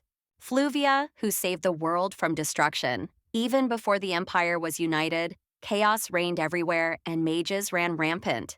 Saint Flavia aided Grand Duke Cradell in his attempt to seal the demonic beast, blocking and suppressing the mage's plans. However, due to overuse of her power, she completely lost her divine gift and was abandoned by the temple. Her comrade, Duke Cradell, could bear it no longer and made her a duchess as his second wife. Although the marriage wasn't for love, it was precisely this that allowed her to gain sufficient respect as the savior of the world. Of course, this wasn't the only reason, and soon after the era of chaos ended, Princess Ophelia was born to the Duke's first wife. The daughter of the Guardians, born in an era of peace, naturally became a symbol of peace. Accordingly, the few mages who managed to survive the chaos targeted her. Duke Creedle needed Flavia to protect his daughter, abandoned by his beloved wife. But despite having lost her divine powers, Flavia was a saint and had considerable experience interacting with mages. But eventually, the magicians managed to put a curse on the peace symbol on the day Ophelia turned 7. At this point, the protagonist realizes that it was Fluvia who passed the curse directly to Bunny, because she's the only person who knows how to do it. The protagonist asks the Duchess what's wrong. However, the woman doesn't understand what she's talking about and asks her about it. The girl says her hands are shaking. The Duchess explains that Angela approached her and said something strange. However, she can't say it because her words were too terrible. And she was so shocked that she wanted to make sure she was okay. Bunny looked at her and thought she seemed scared, but she knew it was all an act. The protagonist looked at the woman and noted her facial features. Her forehead was dark, her eyebrows thick and neat, and the corners of her eyes were not too droopy, but rather raised and pointed slightly upward. Her large lips signified patience and virtue, and she also seemed to be a lover of power and fame. The girl understands because her nose is high and straight. This means she will enjoy wealth and honor, and truly a beautiful shell for a saint. The main character doesn't understand whether this means she's an eternal saint, who treats everyone equally and cares for the weak. After all, in Flavia's memoirs, she's precisely this kind of person. She was the first of the Creedle family to approach the despised and neglected Bunny. The young mistress says the maid insulted her and explains she did nothing wrong. She says she threatened her because she was starting to irritate her and make mistakes like the other 3. And after she pointed this out, the maid stormed out. The girl says that since her father brought her to the main palace, she was recognized as his real daughter and asks if this is true. But when she said she was going to tell him about all of Angela's deeds, she ran away.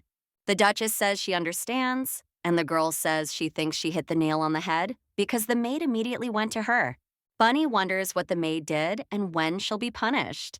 She asks if she can go and see her. The saint says the little girl shouldn't think about such terrible things.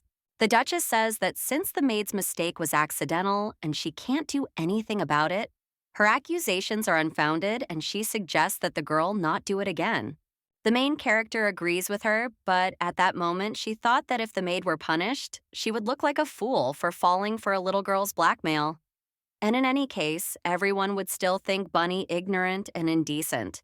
The girl looked at the woman and wondered what she was really like, and she couldn't read her mind. After all, she couldn't understand whether the Duchess was truly as pure-hearted as everyone said. Bunny suspects that perhaps she's the very type of person no one suspects, but who's actually behind everything that's happening. After all, it was Fluvia who suggested keeping Ophelia's maids in the castle.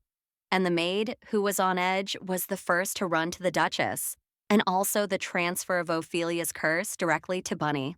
The protagonist doesn't know how true her reasoning is, but perhaps it's because she was a pure person and believed that everyone in the world was good.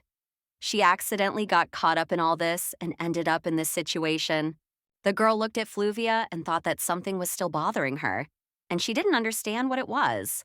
After all, her eyes, which shone with a bright, warm color like the sun, from the moment the saint came here, the pupils remained motionless and terrifyingly numb, like those of a dead fish. Bunny read a book about the saint which said she came from a church orphanage. But there's no exact date or time of birth. And she knows she won't be able to make a prediction at this rate since she's been searching for so long. The girl realizes she's searched through the entire department but found nothing. After all, it's the imperial family tree. And if you take the Duke's family, they're related too. Now there's no place the Creedle family doesn't set eyes on. In the north, where the weakened mages were banished and the demonic beast sealed, the hero and his brother founded an empire. And this was the first Abyss Empire. Therefore, it can be said that the United Northern Kingdom was founded not by the current emperor, but by his younger brother, Grand Duke Credel. Since the current emperor could not have ascended to the throne without the military might of the Credel family, they are considered to have equal power. The protagonist realizes that if she wants to escape the Credel family or the entire empire, she needs to acquire similar power. This could be the next emperor or the temple. Creedle's weak point, and if they learn of it, they could easily exploit it and control him. This would diminish the Duke's status and weaken the imperial power. The young lady understands that if she acts too rashly, she will become nothing more than a tool for them to use. And then she will find herself in an even more precarious position than she already is. And the girl thinks about seeing who can help her. The main character reflects on what she heard, that the emperor was a libertine and had many illegitimate children. The crown prince and 5 princesses, but none of them were fit to be heirs. Osobin prince, and Bunny realizes she can't count on their strength, and if this continues, the empire will fall. The girl understands that if they fail, Duke Credel, a renowned hero, will step forward and perhaps turn everything upside down and make himself emperor. And then everything will definitely be over. Suddenly, the main character heard a voice that said that he remembered something because today is his birthday. Bunny saw that she had hung the artifact on a chain and then wished the guy a happy birthday. And at that moment, she thought about having a little chat and getting her thoughts in order. The young lady thought that if she focused on studying influential aristocratic families, she would be able to enter the temple. On the other end of the line, the guy reports that there's no one on the entire continent who isn't outraged by what happened 9 years ago. He thinks it would be nice if at least one person remembered he existed. Hearing him, the girl thought his voice was louder than last time. And she asks what happened 9 years ago. The boy explains that many people died because of him, because he was born to start a war. The main character is surprised to hear this. For 9 years ago, on this day, a rare revelation occurred in the main hall. A dark-haired, black-eyed child of evil was born, causing a tragedy similar to that which befell the Great War. The Great War. This is the name of a period of chaos when sorcerers and witches raged everywhere, and war engulfed the entire kingdom. Although it became the foundation for the empire, the war also claimed many lives. A child of evil with dark hair and black eyes. And the main character doesn't understand why she remembered this now. The boy remembers how the boys teased him about his dark hair, like a witch's, and how he didn't scream even when he was hurt. After all, his mother was crazy, and his son was a mute weirdo who didn't even know who he was. The boys scream that he would pay for his sins. Hearing this, Bunny asks if he's at the dump. He asks how she knew about it. However, he didn't hear an answer, so he thought things were bad, and she didn't need to tell him. The girl asks him if he gets sick often. She explains that she heard a hoarseness in his voice and thought he was feeling ill, and she'll tell him where he can get some medicine. However, the guy doesn't understand what she's talking about and asks her about it. Bunny explains that the road is quite difficult, and she's unsure if she can explain it verbally. And if she can't find him, she suggests leaving a message. The boy asks if she heard and says he's the cause of the war. However, the girl asks if he heard her and says it's not his fault. After all, he was simply born and couldn't have caused the war. However, the guy says it's a prophecy, and the main character asks if he knows the time he was born. The stranger doesn't know why he should be interested. The girl suggests he tell her, and she'll prove his statements absurd. Bonnie explains that a person's date of birth is determined by 4 pillars: the hour, day, month, and year. After all, predictions are neither good nor bad, and every destiny is unique. And just like appearance, it can change due to one's actions. A person's future depends solely on them. Hearing this, the black-haired guy says that she is so strange and reports that it is about 2 in the afternoon. The main character thought about the fact that he had just turned 9. And if you add up the year and date of birth, then the forecast turned out to be a rather unique case. The girl saw the result and thought that if he didn't become emperor, he'd be a beggar. She reflected on how his pillars defined 4 sections: fire, water, metal, wood. This means countless gold or silver treasures. A lack of land signifies poverty, begging, and instability. With his outstanding abilities, skills, and intelligence, he possesses all the qualities of a great leader, capable of attracting many followers. The emperor and the ground he stands on will tremble beneath his might. However, he will have to start from scratch. Since survival is not enough, he must use this fragile, unstable ground as a foundation to change everything. The main character understands that if he does not bring benefit to the country, he will end his life as a beggar, either absolute power or poverty. The girl thought that if they were in her previous life, he would have a good job. For example, a prosecutor or a military man. But in this world, everyone blindly trusts the prophecy. However, Bunny doesn't understand how she can help him and how best to explain it to him. Suddenly, the guy says that there is no need to console him and he does not understand why she is trying so hard for him. The guy claims such things don't matter anymore. Hearing this, the girl asks why he does this and she wonders if it hurts him. The young man claims that even if it's not his fault, he doesn't understand how he can change, because the resentment will never leave him and he's already broken. After all, everyone said his birth brought chaos to this land. The black-haired boy says that this is his destiny, and when he thinks about their numerous victims, he sees no meaning in his life and he no longer wants to wait for winter. The main character heard this and didn't understand what he was talking about, and thought that maybe he meant that he could freeze to death in the dump. Bunny recalls that when night fell, she opened her eyes and carefully examined the night sky. And in the night sky, the bright moon and countless stars seemed to be reaching down, and she discovered a little rabbit there. The girl recalls telling the boy to find this rabbit when winter comes, and surprisingly, it would be very difficult. And she realized he had listened to her and was waiting. The main character says she wants to ask him for something. She suggests he wait until winter and not listen to what others say, since it doesn't matter who started the war. The young lady explains that the one who uttered this prophecy is important. After all, this person put him in danger by not caring about his future. Bunny reports that a 9-year-old boy is suffering from all sorts of bullying because of a prophecy that will never come true. She asks if he thinks this is right. The girl explains that a prophecy on this day 9 years ago triggered a tragedy similar to the Great War. However, she doesn't understand the true significance of the birth of a dark-haired, black-eyed child. And then the main character explains that the meaning is this: after all, the people who suffered in the Great War should blame not a helpless child, but the emperor and the temple. The main character claims he didn't send innocent people to their deaths, and people want to kill him. She reveals that the boy isn't the only victim here. The girl asks the guy if it's okay to die for them, so she suggests he live until his last breath. Hearing this, the guy was surprised and asked if she wanted him to live. Then the girl replies that she wants him to live a long, long life. These words made the guy cry. The black haired guy says that his name is Demian.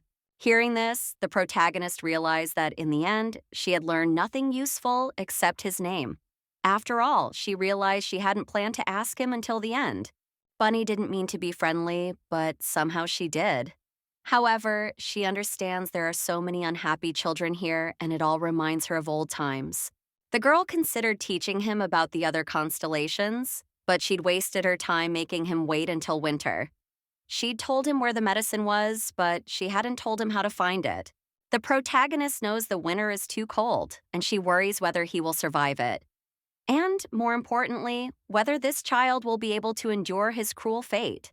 Bunny suggests that it might just be a coincidence, but the combination of his day and time of birth meant the flame of the sun. Fire, the basis of life in the sky, illuminates everything, dispelling darkness. On Earth, it embraces all beings with warmth and saves the world, illuminating the Earth frozen over winter with its warm light. The spring sun melts the snow and heralds a new beginning. And at that moment, the main character thought they were very compatible. However, she couldn't understand how someone blamed for such a terrible tragedy could become emperor.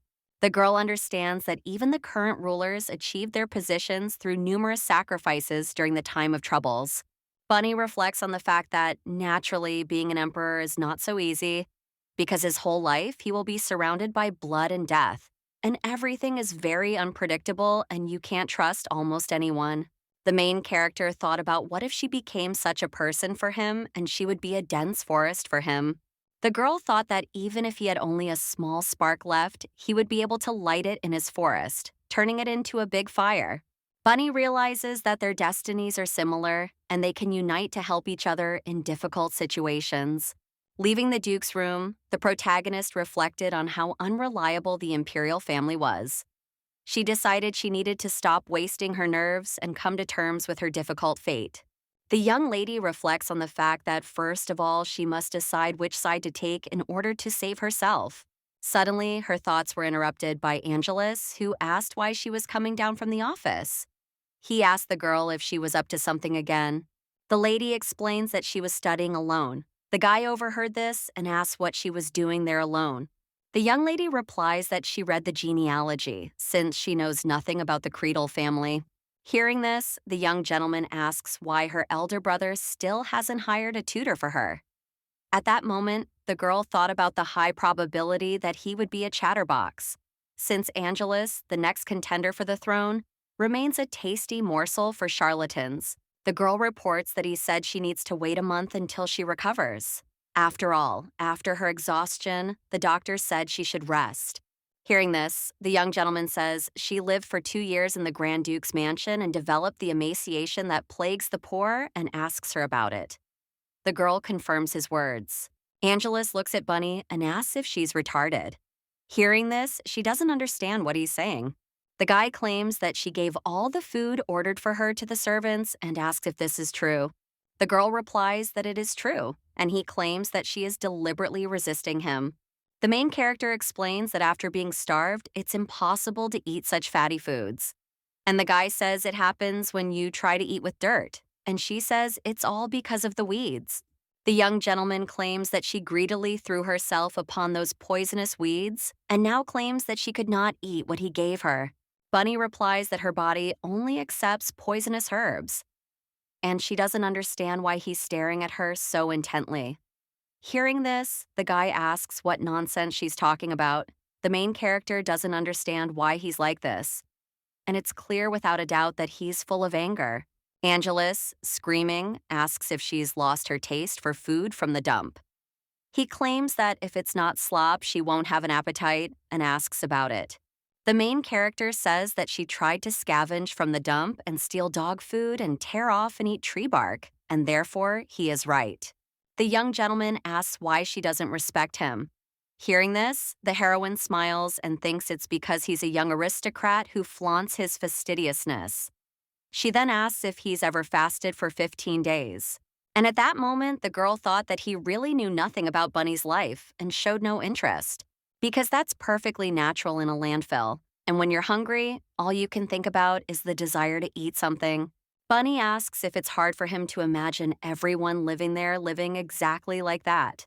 Hearing this, the guy asks what kind of nonsense she's talking about. The protagonist explains that she couldn't have done it anyway, considering what happened to the Cradle family, and so she thought it was a good thing she decided to do it. After all, 10 years have passed since the end of the war, and it's a time of peace. War is something special because the person she was talking to yesterday becomes her enemy today. The girl says that, compared to this, rag soup is an expensive and delicious dish, and she'll be grateful for that too. And at that moment, the girl thought about always thinking that way. The young lady reflects on how, no matter how painful it may be, compared to the time spent at the dump, this place is heaven on earth. Angelus utvrżdает какой she hadn't lived life before, but now she's a princess, and he asks if she thinks she can speak wisely, even though she's malnourished now. And so she lost her money and, like a fool, gave out food to everyone. The lady asks if it's really that important to him and explains that she thought it didn't matter. And the real Bunny isn't here now, so she doesn't understand the need to interrogate her. The young gentleman claims he has business, and if she decides to do something, she should tell him about it first. The girl asks if he would listen to her. The young woman claims he never showed any interest in what she ate, what she wore, or how she felt, believing she was treated this way because no one cared about her. The main character says she sees that he became concerned when she said she was sick and not eating enough, but that there was no need. And at that moment, the girl thought that Angelus was like this because he wanted to torment her. But no, because it's a petty feeling of remorse. And Duke Cradell must have taught him justice, to show compassion to the weak and always extend a helping hand to those in need. The young lady reports that she does not reproach him. And as he knows, she has nothing and will remain so until the end of her days. Hearing this, Angelus asks what she wants. He claims she's a princess now. He reminds her that he said he'd give her everything. But the girl objects, saying that she, having been born with nothing and possessing nothing but the title of a false princess, understands that here her greed will be boundless. And at that moment, the lady thought that if this were the real Bunny, she would boldly grab his hand. And overcome with guilt, she would hope to enter the family circle. However, the main character thought that this time, everything would be different. After all, she would desperately accept the occasional sympathy shown to her and regain the health and energy befitting her age. However, the girl does not understand what will happen next. And suddenly, many will think that she is Ophelia and will follow her. The young lady looked at the boy and wondered what he might do to someone who was undermining his younger sister's position. And she said that if she pinned her hopes on his mercy, they might be dashed once again. Bunny claims she doesn't think she'll ever be able to stand as confidently as she does now. And so she says, no matter what she does, she suggests he ignore it, just like before. And don't do anything he hasn't done before. The main character says that, as he said, it's true. After all, her health isn't comparable to that of a princess. However, she'll recover quickly and says there's nothing to worry about. After these words, the girl leaves. But suddenly the young gentleman, screaming, asks where she went, and he grabs her hand and says that he is not finished yet. Angelus says with surprise that if he had not grabbed her, and at that time the girl thought about killing her, he decided to. And she understands that there is a limit to everything. She turns to the young gentleman and suggests that he be more careful in the future. He explains that it's because she suddenly started leaving. The main character asks the guy if he knows what will happen if he gets too close to a girl. She tells him that if he meets the wrong one, he could ruin his destiny. Then she pushes him away and leaves. Angelus asks the girl if she's crazy. She's saying some crazy things, and he doesn't understand how he could suffer because of some girl. The maids who were cleaning were talking about how the Duke's son had threatened the princess. The maid says it's all true, since Grandpa Tom, the gardener, also saw the scene from the window. And that, due to her illness, she was kept in a secluded place for several years. The maid says that even now, the princess lives practically alone. The cook says it's all true. Even though the illness has receded, she eats separately and no one even comes to see her. But that's all because the Grand Duke and his sons are busy. The maid, Ruby, ask if this is because the Grand Duchess died during the princess's birth. She also heard that the Duke was deeply in love with his first wife. Another maid tells them to be quiet and watch their language, as Mistress Fluvia won't like it. The maid asks what is wrong. She said that since the eldest of them, who fawned on the mistress, is no longer there, Reuben asks if they mean to say that the princess was the one who exposed her true nature. After all, they say she was impersonating someone else? Another maid replies that's true, and besides, it was the princess who exposed Melissa, Sarah, and Emma's sins. The dark-haired maid says it served the head maid right, and she can't even count how many times she slapped her. Another maid says she gave her a bucket with a hole in the bottom and told her to go get some water. The maid says she's thinking about the money Melissa stole from her. Her friend asks if she's complaining to the one who lost 4 months' pay because of Sarah.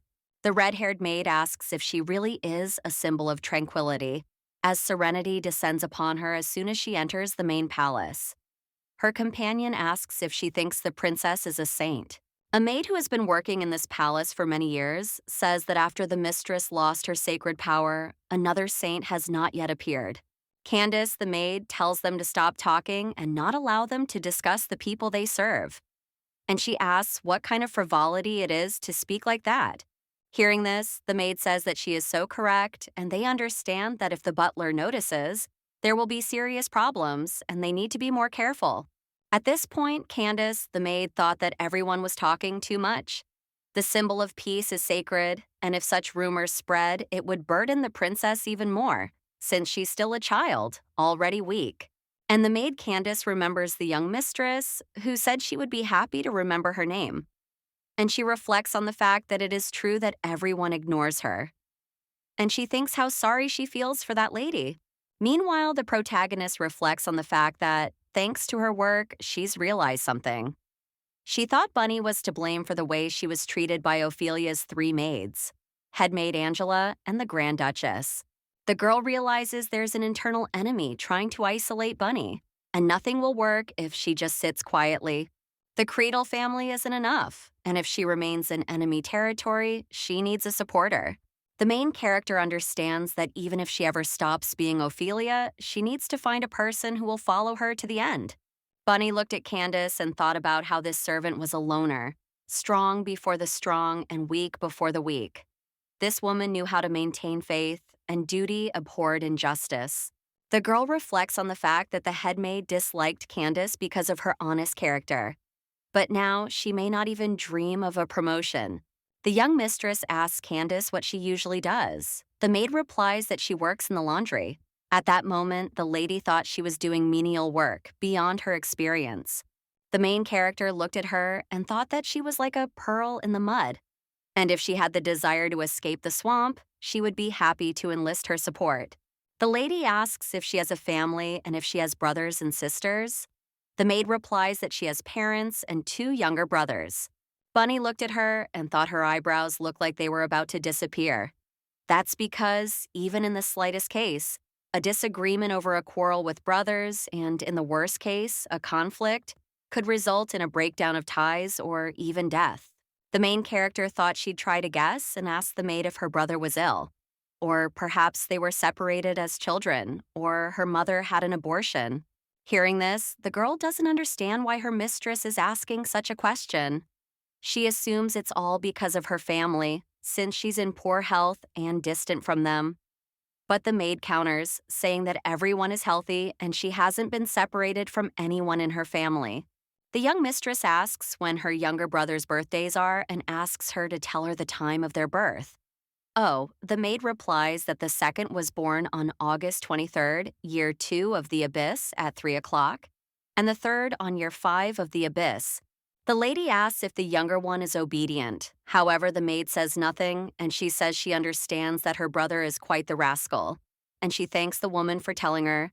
Bunny says it's definitely about the eyebrows. After all, fortune-telling predicts an accident will happen to her younger brother, as the Gemini constellation is in the negative. He might fall for a trick, but the likelihood is already high since he's a child. And at this point, the main character doesn't know how to say this more naturally. The maid, Candace, says she wants to ask her something, and perhaps it's off topic. After all, not all families are harmonious. The maid explains that her mother had a huge fight with her brother over an abortion and cut off contact. She also mentions that many people work here who don't keep in touch with their families. This doesn't mean they're all unhappy. After all, they get married, start new families, and make friends they can confide in. Candace explains that she means that if her family makes her feel sad and lonely, she'll eventually meet friends she can have fun with. Hearing this, the main character laughed and asked what she was saying, and then she thought that she probably thought she was lonely. And no matter how hard the Creedles tried to hide their feelings toward her, rumors still spread. Bunny remembers what Angelus did in the hallway, and it happened because he can't control his behavior. And these aristocrats, who constantly forget that servants have eyes too. The young lady thanks the girl for her concern and says that, as she thought, Candace is very kind. Hearing this, the maid objects and says she's mistaken. At that moment, the protagonist thought about how weak she is compared to the weak. The maid thanks her for her understanding, despite her rudeness. Bunny invites the maid to come closer and says that she has been kind to her, and therefore she will tell her something. The young lady whispers in her ear that a child named Joey can't swim. For 15 days, Joey should stay away from the riverbank. Since he's a mischievous boy, he'll likely disobey and ask if she's telling the truth. The lady explains that during this time, wherever he goes, he must be accompanied by someone. An adult would be ideal, but a strong child will do. And most importantly, he must be a strong swimmer, capable of pulling someone out of the water. Candace looked at him in surprise and asked if the young lady meant to say that Joey would fall into the water and something bad would happen. Bunny replies that there is nothing wrong with being cautious. The maid, surprised, says she doesn't know why she's saying that. And the main character thinks that there's no such thing as fortune-telling in this place, and if she tells more, nothing good will come of it. After all, she understands that she's only given advice, and it's not her place to decide whether to believe it or not. The young mistress orders that he be kept away from water for 15 days under any circumstances. Leaving the ladies' room, the maid felt as if she had seen the future. Candace pondered that this couldn't be true, that these were all just legends, stories about oracles. And she wondered if the princess could have deceived her. The maid suggests that perhaps the young mistress is simply carrying and taking him because she's ill. However, she realizes it's not that difficult, and all she needs to do is give him a few coins to keep an eye on him. She doesn't know what else this rascal might do. Candace enters the young lady's room and falls to her knees, reporting that she saved her younger brother's life. The maid understands that if the princess hadn't given her advice, but if she had ignored it, great harm could have come. She doesn't understand how the lady could have found out about this. She knows the Creedle family's powers don't manifest until after age 14, but that's not important now. The maid asks how she can repay her. The young mistress suggests she not kneel, as if she had committed some crime. Candle says that even though she saved her brother, she has nothing to give. The lady asks why she has nothing to give and offers to be her personal maid. At this point, the maid thought about how all she needed to do was be a loyal servant and follow orders. The lady claims to remember being the only one who supported her when the head maid was being rude. Candle says she just did what she had to. Bunny says she likes it, that she takes it for granted because it's natural for her. The main character looked at the maid and thought that, in any case, she was a good person. And despite the fact that the head maid punished her every time, she remained the same. After all, she simply agreed with her and moved on. Banya understands that Candle is a woman of good character, since she does not ask for anything in return and does not boast and behaves as if this is natural. The young mistress asks the maid if her brother is okay. After all, the weather was cold and he fell into the water. The maid replies that her brother has come down with a cold, but he is healthy and little, and therefore he will soon recover and be as good as new, and she should not worry about it. Bunny says she never knows for sure, so she'll tell the butler to send a doctor. Hearing this, Candace says the princess shouldn't go to such lengths for a mere servant. However, the young mistress objects and says that she's not just a servant, but now her devoted maid. And even though she's stuck in her room, she can still ask the butler for such a thing. He suggests she simply accept it. Candace looked at the young princess and thought about how she would follow her for the rest of her life. As the young mistress and her maid were leaving the room, they knocked over the red-haired servant when they opened the door. Bunny asks if she'd been eavesdropping. Then he asks if she's hurt. The red-haired girl looked at the princess and said that it was the first time she had treated her so kindly. Candace heard this, screaming, asking how she could behave like this. At that moment, the red-haired maid rose from the floor and quickly ran away. Both the young woman and her mistress offered to leave her. Candace claims this is ridiculous and can't believe Reuben was eavesdropping on a conversation coming from the princess's private space. However, she doesn't understand how anyone could let her go and assumes she's a spy. Hearing this, Bunny tells her to calm down. However, the maid assures her that this cannot be justified, and even though she is curious, she must keep herself in check because there is already a lot of gossip about the young lady. Candace explains that it's not a matter of whether she likes her or not. And at that moment, Bunny thought about how, although they were complete opposites, they complemented each other perfectly. The protagonist reflects on Candace's enormous potential, but she quietly goes about her work, unwilling to move on. Reuben, with his endless curiosity and sparkling energy, will uncover hidden, murky gems and make them blossom. Bunny invites the maid to take a closer look at her, as she's a very sweet girl and sparkles like a precious stone. And everyone is unique in their own way. She explains that she's the type of person who treats everyone generously. The young lady explains that, in any case, Ruby is not just a frivolous girl. She is a beautiful candle that burns on its own and makes everyone around her glow. The protagonist explains that Ruby is the kind of person who would abandon everyone for the sake of her loved ones. She also says that Candace is made of solid iron and is impervious to fire, but Ruby's flames can melt her with their warmth and transform her into a beautiful sword. Opening the door to the study room, where only family members are allowed, the young mistress suggests that the maid treat the red-haired maid well, as she is quite sensitive. When the maid was left alone, she thought that the young lady was a fairy. After some time, Candace returned to her work, and the maids asked her if it was true that the princess had saved her brother's life and even sent a doctor to him. They said Ruby had told them and said the princess had personally taken care of her. Hearing this, the maid thought about what the princess had said, that if you looked closely at Ruby, she would turn out to be very cute, but no matter how much you looked, you couldn't understand what she was talking about. Candace thought that Ruby was a fool who only knew how to talk, and even when she was dying, she would blurt out everything and everyone. And she didn't understand why. Why not just keep quiet, but go and tell everyone? Walking down the corridor, the maid saw two ladies. She then greeted the Duchess of Marcel, who was the godmother, mother of the Credel children, and future guardian of Ophelia. Also with her was Baroness Garnet, the Duchess of Marcel's lady-in-waiting. Candace doesn't understand why the Duchess suddenly showed up.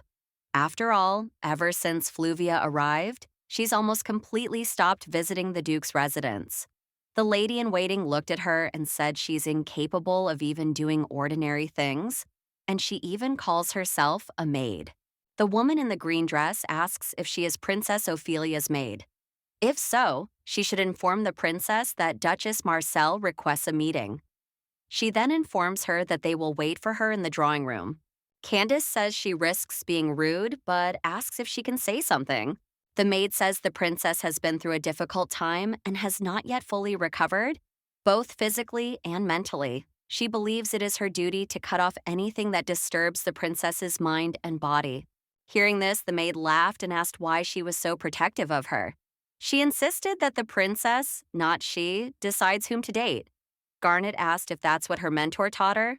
Suddenly, the Duchess noticed that her maid had stopped. She explained that she had been rude by not warning her in advance.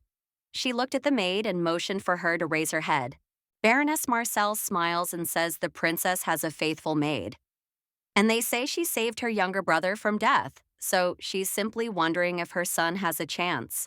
Suddenly, Silver appears in the hallway and asks why the godmother arrived unannounced. The Baroness explains that she came after hearing that her goddaughter had recovered and returned home. Marcel claims she was too hasty when she learned the good news and therefore didn't share it with them, and then apologizes for her impudence. Silver thanks the Baroness for her kind words and says that, unfortunately, Ophelia is currently unable to receive guests. The young gentleman asks why he shouldn't refuse the honor and serve her. The Baroness says she can't waste his precious time and asks if he could escort her to the Duchess. Marcel explains that they haven't seen each other for a long time, and so they could have a cup of tea. Candace thought the gentleman was displeased with this visit. However, she still needed to find the princess and report the Duchess's defeat. When the maid opened the door, she saw that Reuben was in the mistress's room. The young mistress explained that she had already heard that the Baroness had arrived, as Ruby had told her so. Hearing this, the maid thought that this servant had arrived faster than the wind. Bunny says it's been a while since she last spoke with Madame Marcel, so she's not remembered very well. She says Ruby told her about her and therefore suggests the maid not be so cruel to her. The protagonist invites the red-haired maid to continue talking. Ruby reveals that Madame Marcel is her and her young master's godmother. The maid explains that when the young lady was born, the Grand Duke was fighting a demonic beast. He asked Marcel to take care of the children if anything went wrong, and his trust in her was so great that he was willing to ask such a thing. Ruby reports that Marcel's family was said to have been extremely loyal to him since the founding of the empire. Rumor has it that Madame was close to his late wife and grew up as her sister. Meanwhile, Baroness Marcel and the Duchess are drinking tea in her room, and the Duchess thanks the Duchess for making time for her. Fluvia tells the young lady not to worry about it, as it's her duty to serve the guests visiting the mansion. Instead, she claims she's unprepared for her visit. Baroness Marcel replies that it wasn't necessary, but thanks for her understanding. She says she doesn't like tea unless it's prepared by her servants, and the older she gets, the more picky she becomes. The Baroness insists that hospitality to guests is the most important thing, and asks if she is pushing herself too hard. Marcel reports that she heard that the lady fell ill because she let some mongrel into the mansion.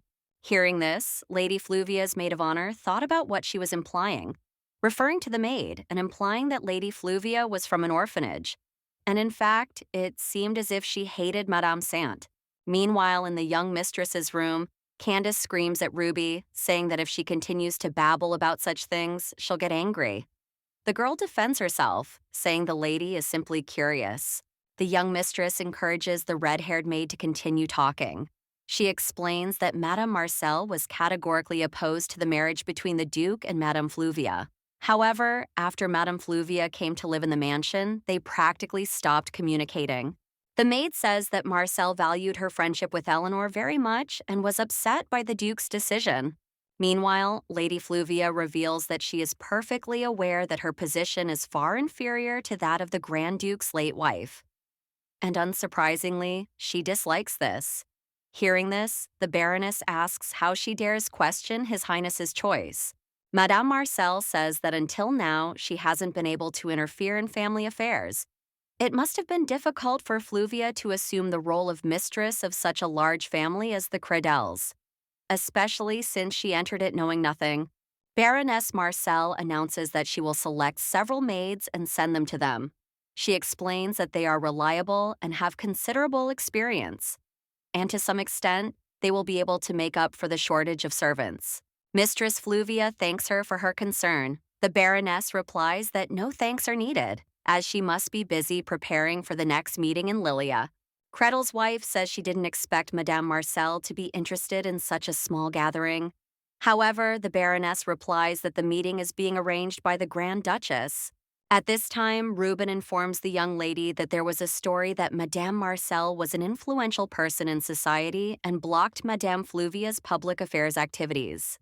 Hearing this, the main character thought they were feuding, and the maid said that, in any case, she always sent gifts to her godchildren on their birthdays. At this time, Candy remembers that Madame Marcel came here because of her son. The red-haired maid says she heard the Baroness has a sick son. Perhaps that's why she decided to visit her. Since she saved Candace's brother, the Baroness has high hopes for the young lady. Bunny thought about the destiny of Marcel's child, which she saw in the family tree. The main character reflects on the fact that if there's too much water in the riverbed, the soil will become muddy and wash away. The soil symbolizes the skin, so one must be careful about skin diseases. Fire energy is also weakened by water. When it comes to it, the heart weakens and the eyes can go blind. And Bunny can't understand whether he's so ill that the Duchess came running to her after hearing only rumors.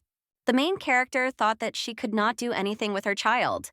Meanwhile, Madame Marcel asks the Grand Duchess how the young lady's training is progressing. She wonders if they don't have anyone available for the position of etiquette teacher, she could recommend a lady she knows or train her herself. Fluvia says that unfortunately Viscount Leiden is already teaching her. At this point, the lady-in-waiting whispered to the Baroness who this man was. Upon hearing this, Marcel said she was quite surprised, as she had heard that he had no flaws in his etiquette.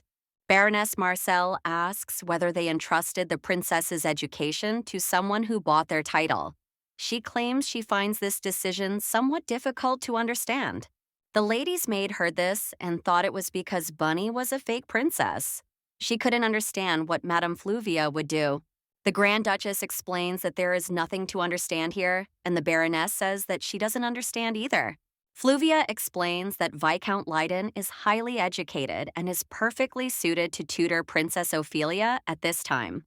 The Grand Duchess claims she shouldn't worry about it, since they're not having any problems. After all, the problem troubling the Duchess of Marcel doesn't exist, and that's nonsense. Baroness Marcel is escorted out of the mansion by young Mr. Silver. He looks at her and asks if his godmother is all right. The Baroness explains that she always feels dizzy after talking to her, but she thinks she said something that would upset her. Baroness Marcel suggests that perhaps it's because she's a person who doesn't give anything, and she doesn't like that. The woman claims she lacks humanity. Silver suggests that his godmother not be so angry at his mother. Hearing this, the Baroness asks if he's talking about the Grand Duchess. She insists that the woman is the Duchess, not his mother. The guest claims that his mother was Eleanor, who was a close friend to her. Suddenly, the Baroness heard her young mistress's maid calling her. The maid informed her that the princess had asked her to deliver a letter to Madame. At that moment, Bunny thought about how they say that the enemy of his enemy is his friend. And that's why she can't make a sick person feel better. Marcel, sitting in the carriage, thought about how she'd only seen Ophelia once, and how she'd been little and couldn't even remember her face. Then she read the letter, which said the young lady welcomed her. The woman reads that the letter states that the young lady almost never wrote letters and therefore may make some mistakes, and therefore asks for patience and understanding. The letter says that it must be that she arrived after hearing the rumors, but she cannot cure the sick person.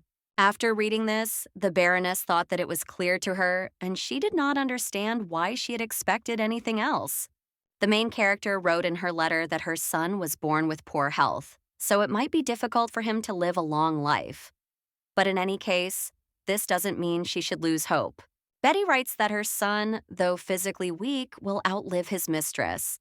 However, this doesn't mean she will die soon. While all separations are sad, what could be more painful than experiencing the death of one's own child? The young lady writes that, ultimately, she doesn't want the Baroness to worry so much and suggests she think about it. After all, when something is lost, something new is gained, and of course, that's kindness. As the young lady wrote the letter, she reflected on how her son was prone to illness, but his body was still much weaker than others. And she understood that a weak body doesn't necessarily mean kindness. And his personal qualities, like his illness, were magnified to the max. Personality is a heart that loves without limits. Betty understands that her son Marcel grew up smart, wise, and honest thanks to his mother. And with his considerate attitude toward others, he's quite popular. The girl writes that good deeds done from the heart bring good luck, and she asks if Madame ever wondered why he was born with such poor health. The main character writes that if he doesn't know how to wield a sword, the strongest knight can teach him. And they say that every person is born with a different light. And just because he was born different from others doesn't mean his light is any dimmer. The young lady writes in a letter that this radiance is simply different from others. Baroness Marcel, having read the letter, smiled, because she could not even imagine that Ophelia would write such kind words. The maid of honor asks Madame why she's crying. The woman replies that Ophelia has simply grown so much since their last meeting. However, she patiently awaits her meeting with Knox. The protagonist heard the young master calling her. She was surprised to hear this and thought that the recovery period prescribed by Angelus was over. After all, she had lost track of time since arriving here. The girl looked out the window and thought that winter had come to the Empire abruptly and hit hard. The protagonist recalls that she hasn't received any messages since then, and she wonders if he's okay. Then she touches the artifact she's wearing around her neck. The young lady understands that the conversation with Demian could be long, and now is not the right time for it. Walking down the hallway, the girl realizes it's dangerous to possess such an expensive artifact in a junkyard, and she thinks he'll have to hide it carefully. Betty understands that since he told her his name, he'll definitely call if anything happens, and she understands that she must stay in touch, no matter what. When the protagonist entered Angelus's office, she thought it was the first time she'd seen it, and it was the next room after the conference room. She remembered how they say the young gentleman is a workaholic, but he's only 14, and she doesn't understand why he's in such a hurry to grow up. Betty remembered that the young master had been confirmed as the successor. When the main character entered the office, Angelo said that he advised her to be more careful and gave her time to adapt. The young gentleman looks at the girl and says that she couldn't sit still. Hearing this, the lady thought she hoped he would continue to toil and succumb to exhaustion. However, the young man insisted that he had never given her the right to disturb the order of the main palace, and therefore urged the girl not to act rashly again. Hearing this, the protagonist thought about how order had been in the palace, that this chaos was now called that. Angelus asks what kind of letter she sent Madame Marcel. Bunny replies that it's nothing. After all, Madame said she was feeling uneasy. So she wrote a few words of encouragement. Hearing this, the young gentleman, crying out, says that this is not why she came to her, and he asks how everyone came to believe that she is the next saint. The protagonist reflected that she hadn't done anything special, but the rumor had spread within a couple of days, and that meant the rotten humans had destroyed the existing order. The young lady thought she'd let the gossip spread, but there was nothing wrong with that. It would enhance her reputation. She informed the gentleman that she didn't even know why it had happened. Angelus insists he'll be watching, and if Ophelia's reputation suffers even the slightest damage, she'll be sent back to the tower. Hearing this, the girl thinks his words are truly frightening, and she agrees with him. The young master says that if Mom hears about these rumors, her heart will be broken. He understands that divine power is usually passed on to the next generation only after death. He asks if she didn't realize that rumors of her lost power would surface every time people saw her. Hearing this, the main character looked at the guy and thought that he wasn't upset, but simply trying to isolate the innocent Bunny. And the reason he brought this up was because of the Grand Duchess. Because Bunny is the villain and Fluvia is the victim, and in the eyes of the Creedle family, she's a brave hero. The young lady apologized and said she hadn't thought of it and would therefore ask the servants to stop chatting. And then she thought that if she told them about the Duchess's suspicious behavior, they wouldn't believe her, since there was simply no evidence.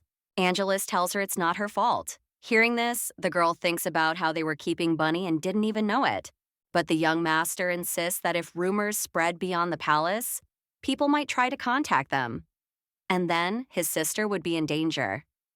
At that moment, the main character thought that they were the greatest danger. And if Bunny's identity were revealed, it would be a huge problem. The girl wonders if it might be because of her reputation as a saint, but she's glad she let the rumors spread, as it provokes the Duchess. The protagonist understands that if this sparks a conflict between the temple and the Creddle family, it will be the icing on the cake. The name of the symbol of peace's youngest daughter will be cursed. They brought the child to take the saint's place, and she wonders if the temple will forgive the Grand Duchess for this. Bunny thought it would be wonderful if the temple would take care of the Creedle family.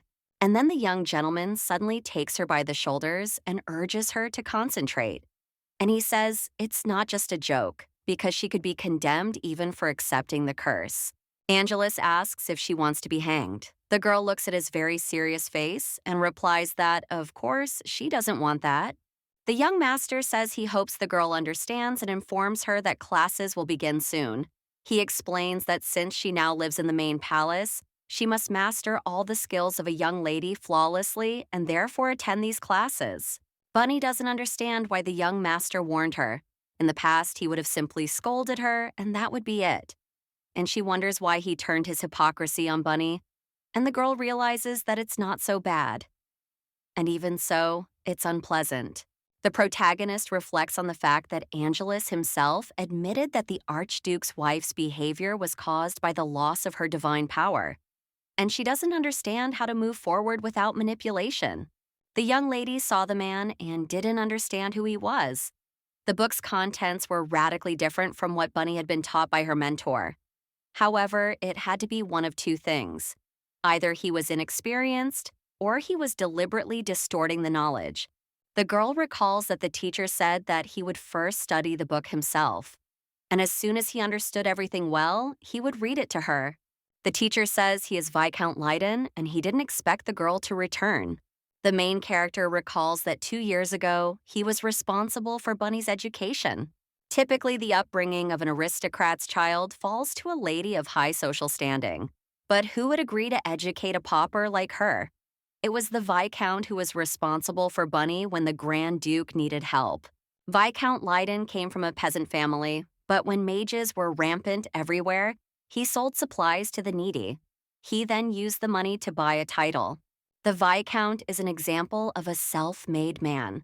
And so he was able to become a teacher despite not being an aristocrat. He had an impeccable knowledge of etiquette and culture, and he thought that teaching Bunny would help him rise even higher. But he was sorely mistaken.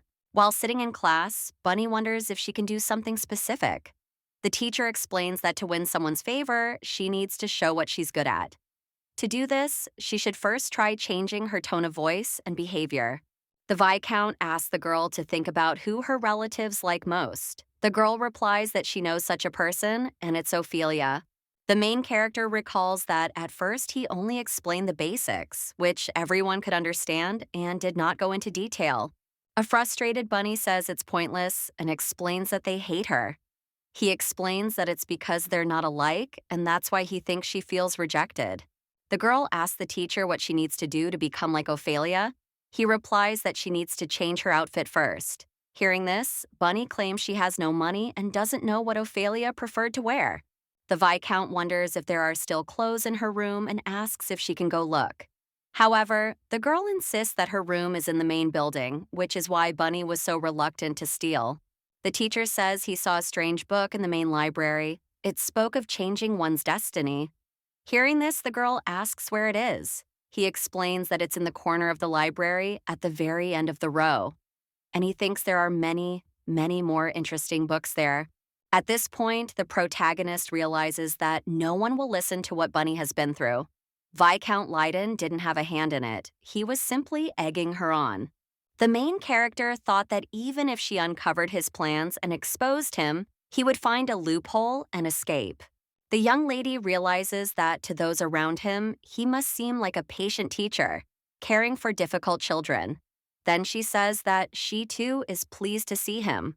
The teacher says he was worried because he heard she had been going through a difficult time and is therefore glad to see her well. He claims the young lady is still as sweet as ever. Hearing this, the lady thought that she undoubtedly still looked foolish. But he must have heard that the head maid had been replaced, and Bunny was still being ignored. The main character remembers that the teacher had already succeeded in something because he tricked Bunny into causing an accident. So this is not at all surprising. The girl realizes that, in the long run, it was actually slightly more profitable for him to teach her than to deceive her. Because having earned his trust, Bunny would never forget his help, even if she took on the role of a real daughter. The protagonist realizes that the Viscount is so wise that he profited from the war and became an aristocrat. He chose not to exploit Bunny, but to frame her, because she is the one with real power. At this time, the young woman asks if he will teach her again. Hearing this, the teacher asks if she thinks he is unworthy. However, the girl assures him that this is not the case at all and says that she would really like this. Milady reports that immediately after returning to the main mansion, she checked his date of birth. Hearing this, he was surprised. She explains that she really wanted to give him a gift as a token of her gratitude. And then the girl realized she knew he was about to join in the Duchess's manipulation. The young lady smiles and tells him to look forward to it. The teacher asks the girl to finish reading and begin etiquette lessons. He claims that ladies are still poor at writing and he will interpret. He asks what the girl would do if she met someone at an event who knew her but hadn't yet introduced themselves. The lady replies that she doesn't know, but will wait until he says hello. And the teacher says she's right. He explains that it's not allowed to greet someone of higher status than her. The Viscount explains that most of them are of lower status than my lady, and therefore she will have to wait for another person to speak to her. The one with a higher rank should not speak first. Hearing this, the girl thought that if she did this, people would criticize her for ignoring her. They might also judge her for being too modest. The teacher insisted that she should be a leader, not a follower, and modest attire would be seen as a sign of class. At that moment, the girl realized she didn't understand what modesty meant, since the book said that dressing like that was just basic politeness. The main character looked at the teacher and thought that nothing had changed. After all, even Bunny, who had just come from the dump, wouldn't have been able to understand this nonsense. The young lady became bored in class and wondered if the teacher would listen to himself from the outside. The Viscount turned to the girl and said that was all for today. Hearing this, the lady was very happy. The teacher announces that they'll see each other tomorrow and suggests that the girl remember to review her homework before bed. The main character looked at the teacher and thought about his evil, snake-like eyes, which were quite small and showed a lot of white. His jaw was narrow and his bones protruded significantly, and his face was covered in numerous small scars and acne. The girl thought that she had never met such an unlucky man, not even in her previous life. And luck must be passing him by, making him a loser. A teacher is a person with the right thoughts, positive beliefs, and an awareness of what they lack and a desire to fill it. They do the right things with a clear mind, live without aim, and demand nothing from others. However, the main character understands that he should stay away from people who try to take advantage of him, as he could become infected with negative energy. And she understands that everything fits together, as he skillfully handles his misfortune. A week later, the main character thought that she had finally passed another idiotic lesson. And then the girl asked the maid if she brought her flowers, and then she took them and ran into the hall to her mother, where Lilia's meeting was held, and says that she picked her flowers. At this time, the main character thought that she needed to show the results of today's lesson. The surprised Duchess thanks the girl, and after that, she turns to the other ladies and greets them. The main character says that her name is Ophelia Creedle, and at this time, she remembers that she is not allowed to greet someone who is higher in status than her. The girl understands that, despite Ophelia being the Duke's direct heir, she is merely their daughter, and her status is far lower than that of these ladies. She must respect adults and behave modestly in their presence. The protagonist reflected on how she was simply doing what the Viscount had taught her. She turned to the lady and said that this was the first time she had met noblewomen, and that she was very pleased. A stranger approached a young woman and told her she'd heard a lot about her and was very happy to see her in person. The young woman looked at her and thought she looked offended. Bunny understands that these events are held to raise regular donations for the almshouse, and it seems as if their hearts are filled with compassion. The woman in the yellow dress asks if the girl is okay. She says it's a little late, but if she works hard, she'll soon catch up with the other children. Hearing this, Bunny realizes they hadn't realized this was already a result of her training. The lady in the lilac dress announces that this girl has Creedle blood in her veins, and she will grow up to be a noble daughter, more elegant and worthy than anyone else. The lady informed her that at her age she was already a noblewoman. Hearing this, the protagonist thanked her and grabbed her hands. But when the woman saw her hands, she didn't understand why they were so stiff and asked about it. She wondered why the girl was wearing such an old dress. Seeing the surprised ladies, the Grand Duchess explains that due to her illness, the doctor told her to frequently wash her hands and body with strong medications to cure the infection. Fluvia talks about how if only her mother was a saint, and she is so sorry that she feels like her hands are so hard just because she is powerless. At this point, the main character looked at her and thought about how she admired her acting skills. The Duchess approached the girl and told her that her body had not yet fully recovered and asked why she had come running here. The young lady explains that the room is too boring. Fluvia insists that she still has a long road to recovery and that she was terribly ill and still so thin. The Grand Duchess gives the girl her cape and tells her that northern winters are terrible and she shouldn't go outside, even if she really likes these pajamas. Hearing this, the lady in the yellow dress understood what was going on. She told the lady not to worry. Fluvia stroked the girl's face and said she would go to church every day and pray for her, so she would recover quickly. The Grand Duchess also tells the girl that she should go back because they are in the greenhouse and cold air is coming in and she might get worse. Suddenly, the young lady cries out and hugs the woman, saying, "Mommy, don't cry." And then she thinks that if she were leaving, she wouldn't have come at all. Bunny says that if Mommy is sad, then Ophelia is too. And she suggests that she never be sad again. The girl reported that the doctor had said she was almost cured of malnutrition. The ladies were very surprised to hear this.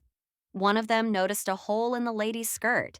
The lady noticed that the petticoat of the Duchess's daughter was not of the best quality, and she did not understand what kind of fabric it was because it was so old. The lady in the yellow dress reflected on how the Duchess and her sons were always immaculately dressed, and perhaps the lady was being given these cast-offs because she was in poor health. The lady in the green dress reflected on how, no matter how ill she was, they could see her condition and why she hadn't been properly taught manners. At this time, Fluvia looked at the girl and thought that she was an uneducated trash. Then the Grand Duchess turns to the ladies and explains that she couldn't actually tell them what happened. But while she was away from her family, her child had been ill. So had the maids who were entrusted with Ophelia's care. The main character heard this and couldn't even imagine that she would reveal all the family's dirty secrets. However, she, of course, remains silent about the violence. Fluvia says the reason she continues to wear that petticoat is because it fills her with memories. And she realizes the guilt still haunts her. She never thought the maid she trusted would do such a thing. Hearing this, the girl thought that if this were really the case, then there would be no need to talk. The Duchess, eager to evoke pity, asks if there is a worse mother than her. However, the ladies reassure her, asking how it could be her fault, since it was the servants' actions that betrayed the young lady's trust. Fluvia agrees with them, asserting that if they harbor bad intentions, it's truly frightening. The woman in the yellow dress says that since the Duchess spent most of her life in the temple, they probably thought she knew little about everyday life.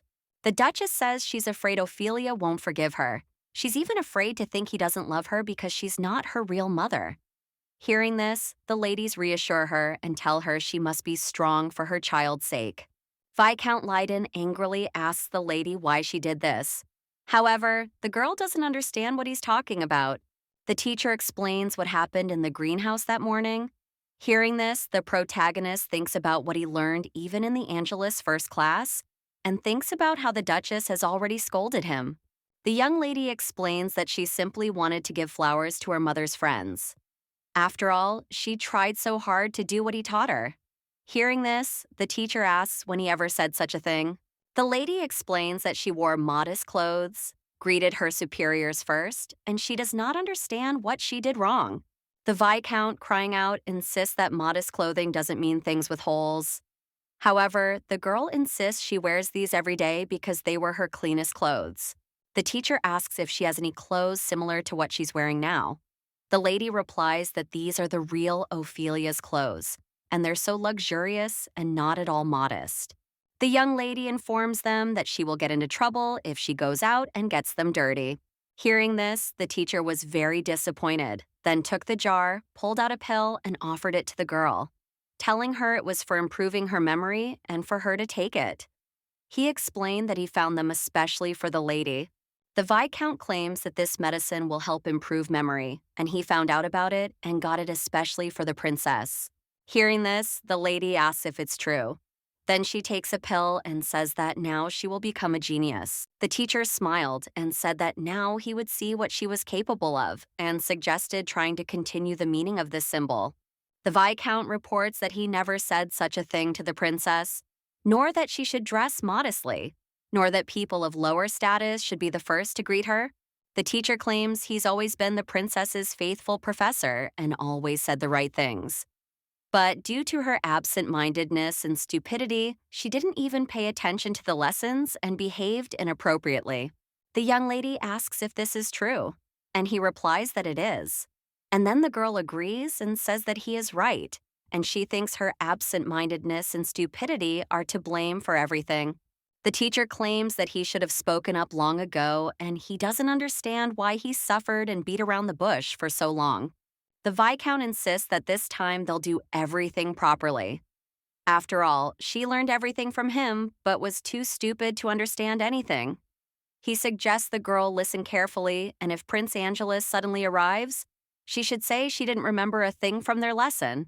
At this point, the lady thought it must be some kind of drug that clouded her judgment. She tried to act accordingly, and he showed his true colors. The main character understands that even under the threat of death, he would not leave any evidence. The servant asks if his master is all right. Angelus replies that he is.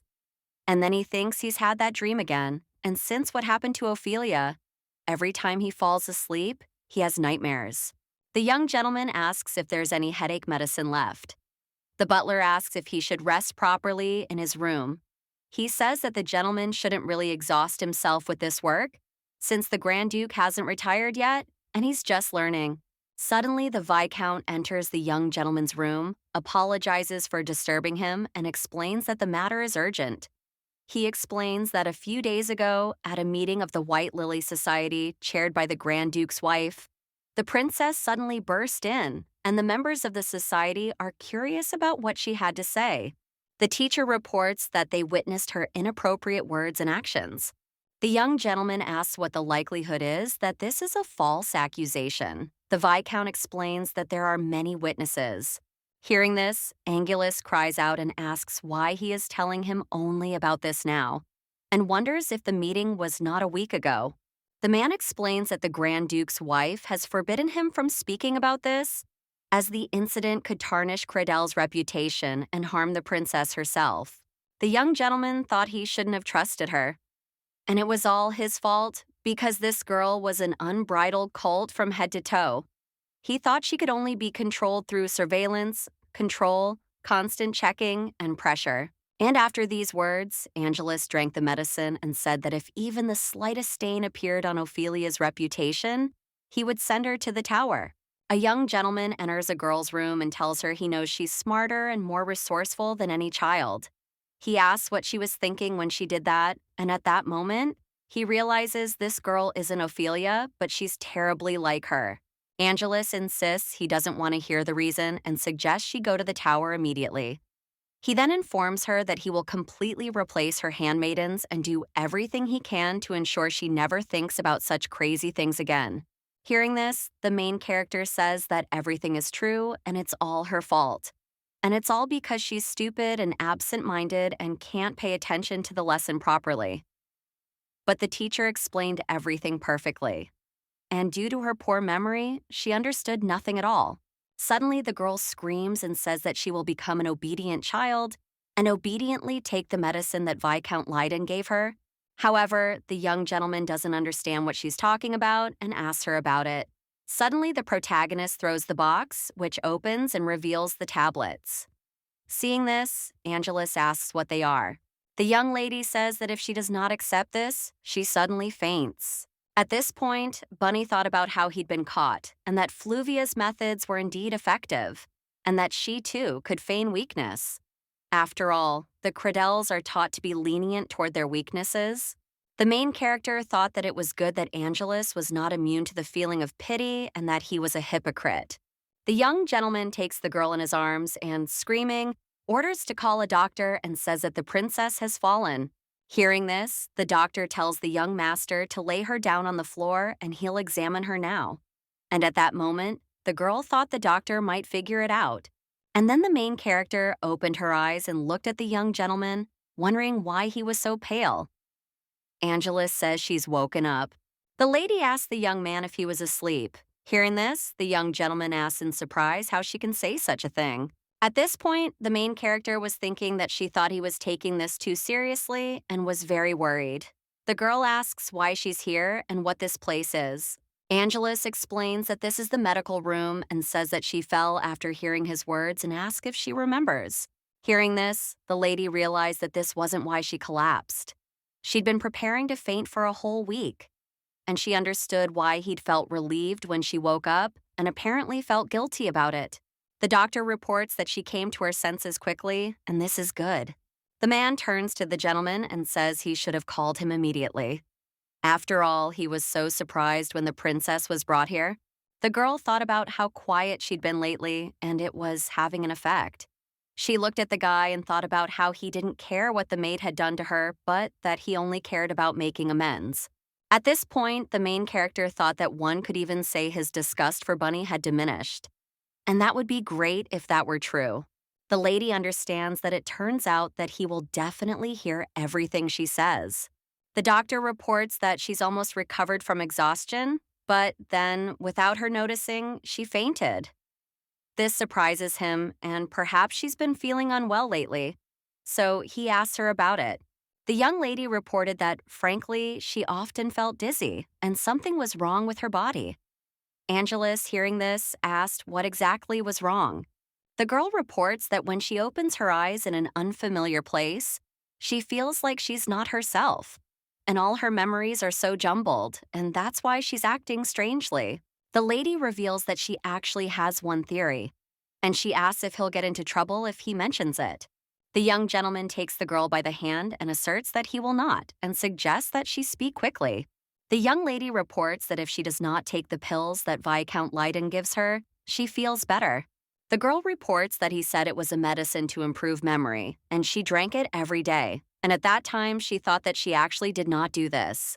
The main character understands that if she succeeds, everyone will think that she has been behaving strangely for 2 years because of the pills and often forgot something and made mistakes. The young lady claims that she was told that if she took this medicine, she would feel better, and so she continued to take them. The lady explains that even so, they didn't do much good, but when she secretly didn't take the pills, her head seemed to clear up. The girl wonders if the Duke could talk to the Viscount so that she no longer takes medication. Hearing this, the young gentleman, surprised, says that memory-enhancing pills simply don't exist, and he thinks it must be a medicine made with golden magic. The doctor explains that it's a hypnotic drug that brainwashes the victim, making it impossible to think rationally after taking it. And if you hear the same thing over and over again, you might believe it or do as you're told, even if it completely contradicts the victim's normal worldview. The doctor reports that she complied with even the most unreasonable demands, and when she comes to her senses, she will feel guilty for what she did. The doctor says this drug isn't usually addictive, but if taken over several years, her own thoughts become entangled with those being instilled in her, and her mental state deteriorates. The doctor says that these drugs can cause a person to go crazy, and in severe cases, they can even die. The protagonist realizes the situation has gotten out of control. Since Creedley's anger stems from the fact that it's connected to golden magic, everyone from the lowest workers to the servants is under investigation. The girl recalls that if the book's origins were revealed, it would be because of the golden magic that allows one to change people's destinies. So, if Viscount Leyden is caught unscathed, he won't get away with it.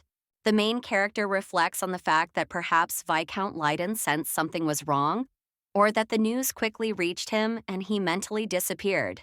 However, the lady understands that even in such a case, it would be difficult to avoid the Credels, and she didn't expect this matter to have unexpected side effects.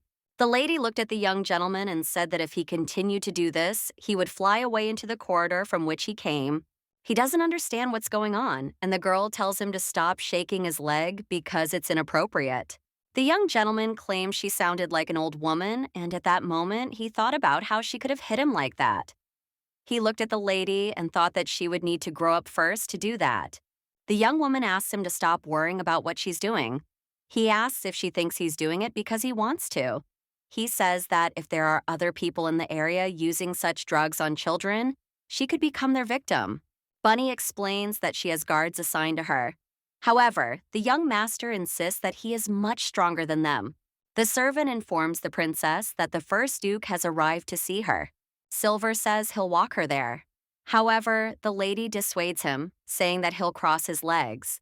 Hearing this, the guy asks if he'll be flying off somewhere again. The lady replies that he'll get a pelvic tilt. Walking down the corridor, the young lady asks the butler where he's taking her.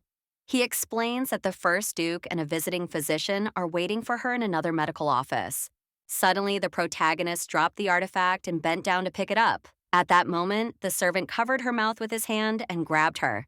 At this time, the girl was very scared because she did not know where they were taking her. But suddenly, in an unfamiliar room, she saw the Viscount, who said that it seemed everything had gone well. The teacher holds some kind of mixture in his hand and says that if he gives it to the girl, then everything will come to an end. The main character looked at the bottle with the green liquid, and the man asked if she was interested in what it was. The Viscount reports that it is poison, and only he knows where the antidote is. The teacher asks her how she thinks about what will happen next. He says that if he tells her about it, the Credili will run after him like dogs. He wonders if the bearer of the curse will die and what will happen to the real one and asks her about it. The young lady tells him he's crazy. Hearing this, the man screams, saying she's driving him crazy, and he asks her why he thinks he's doing this. The lady claims he is the cause and it's all his own fault. She explains that, at first glance, Viscount Leiden seemed to possess the makings of a successful man. He had the drive to transcend the status he was born with, and he seemed to know the future and didn't miss the moment when great fortune struck. However, this didn't last long. A perverted morality that bends to suit its own ends. A cruel and cunning nature, impatience, and a violent temper. All of this combined can cause a person to act impulsively and waste all their efforts. The girl understands that rising to a high position thanks to her abilities is a stroke of luck, but she can also suddenly fall into the abyss. The protagonist realizes she knew this would happen, and so she danced to his tune for as long as he wanted. And this is what happened. Bonnie says that he is like this because he doesn't know how to be a human and behaves like an animal. The Viscount heard this and screamed and said that he would finish her off right now. But suddenly the girl felt someone put a hand on her shoulder, and the young gentleman said that not so quickly. Silver closes the girl's eyes and tells her that she doesn't need to see this. The Viscount, surprised, asks how they got in here, and at that moment the protagonist wonders if he thinks she simply trusted him and followed those two. The lady recalls the artifact Angelus gave her. He told her back then that it was enchanted with a summoning spell. So, if you break one stone, it will track down the other. Angelus points his sword at the Viscount and tells him to reveal who's behind him. He asks how the teacher knew about all this. The young gentleman wondered why he hadn't inquired about the source of the golden spirit before. He couldn't understand why he'd assumed she'd gotten it from the dump. The guy understands that she is a little child who just wanted to be loved. Angelus grabs the teacher by the neck and orders him to tell the truth. The young master gives him poison to drink. Then the Viscount pulls out the antidote and the young master knocks it out of his hands. Angelus tells the teacher to speak, or from now on he will not have a second chance to explain himself. The young master asked again who was behind him, and then he thought that his skill proved he wasn't acting alone. After all, there was someone with enough power to spur on Silver's servant and bodyguard. Angelus looked at the bodyguards and thought about how they knew nothing, and that's why they ended up in the wrong hands. However, the boy understands that he needs to figure this out somehow. Suddenly, the Viscount says that he did it all on his own. Hearing this, Angelus recalled the incident with the maid who, after revealing to Silver who had initiated it, was fired. However, that won't happen this time, as he considers himself different. The young master understands the situation is grave, and he doesn't know why the teacher is silent.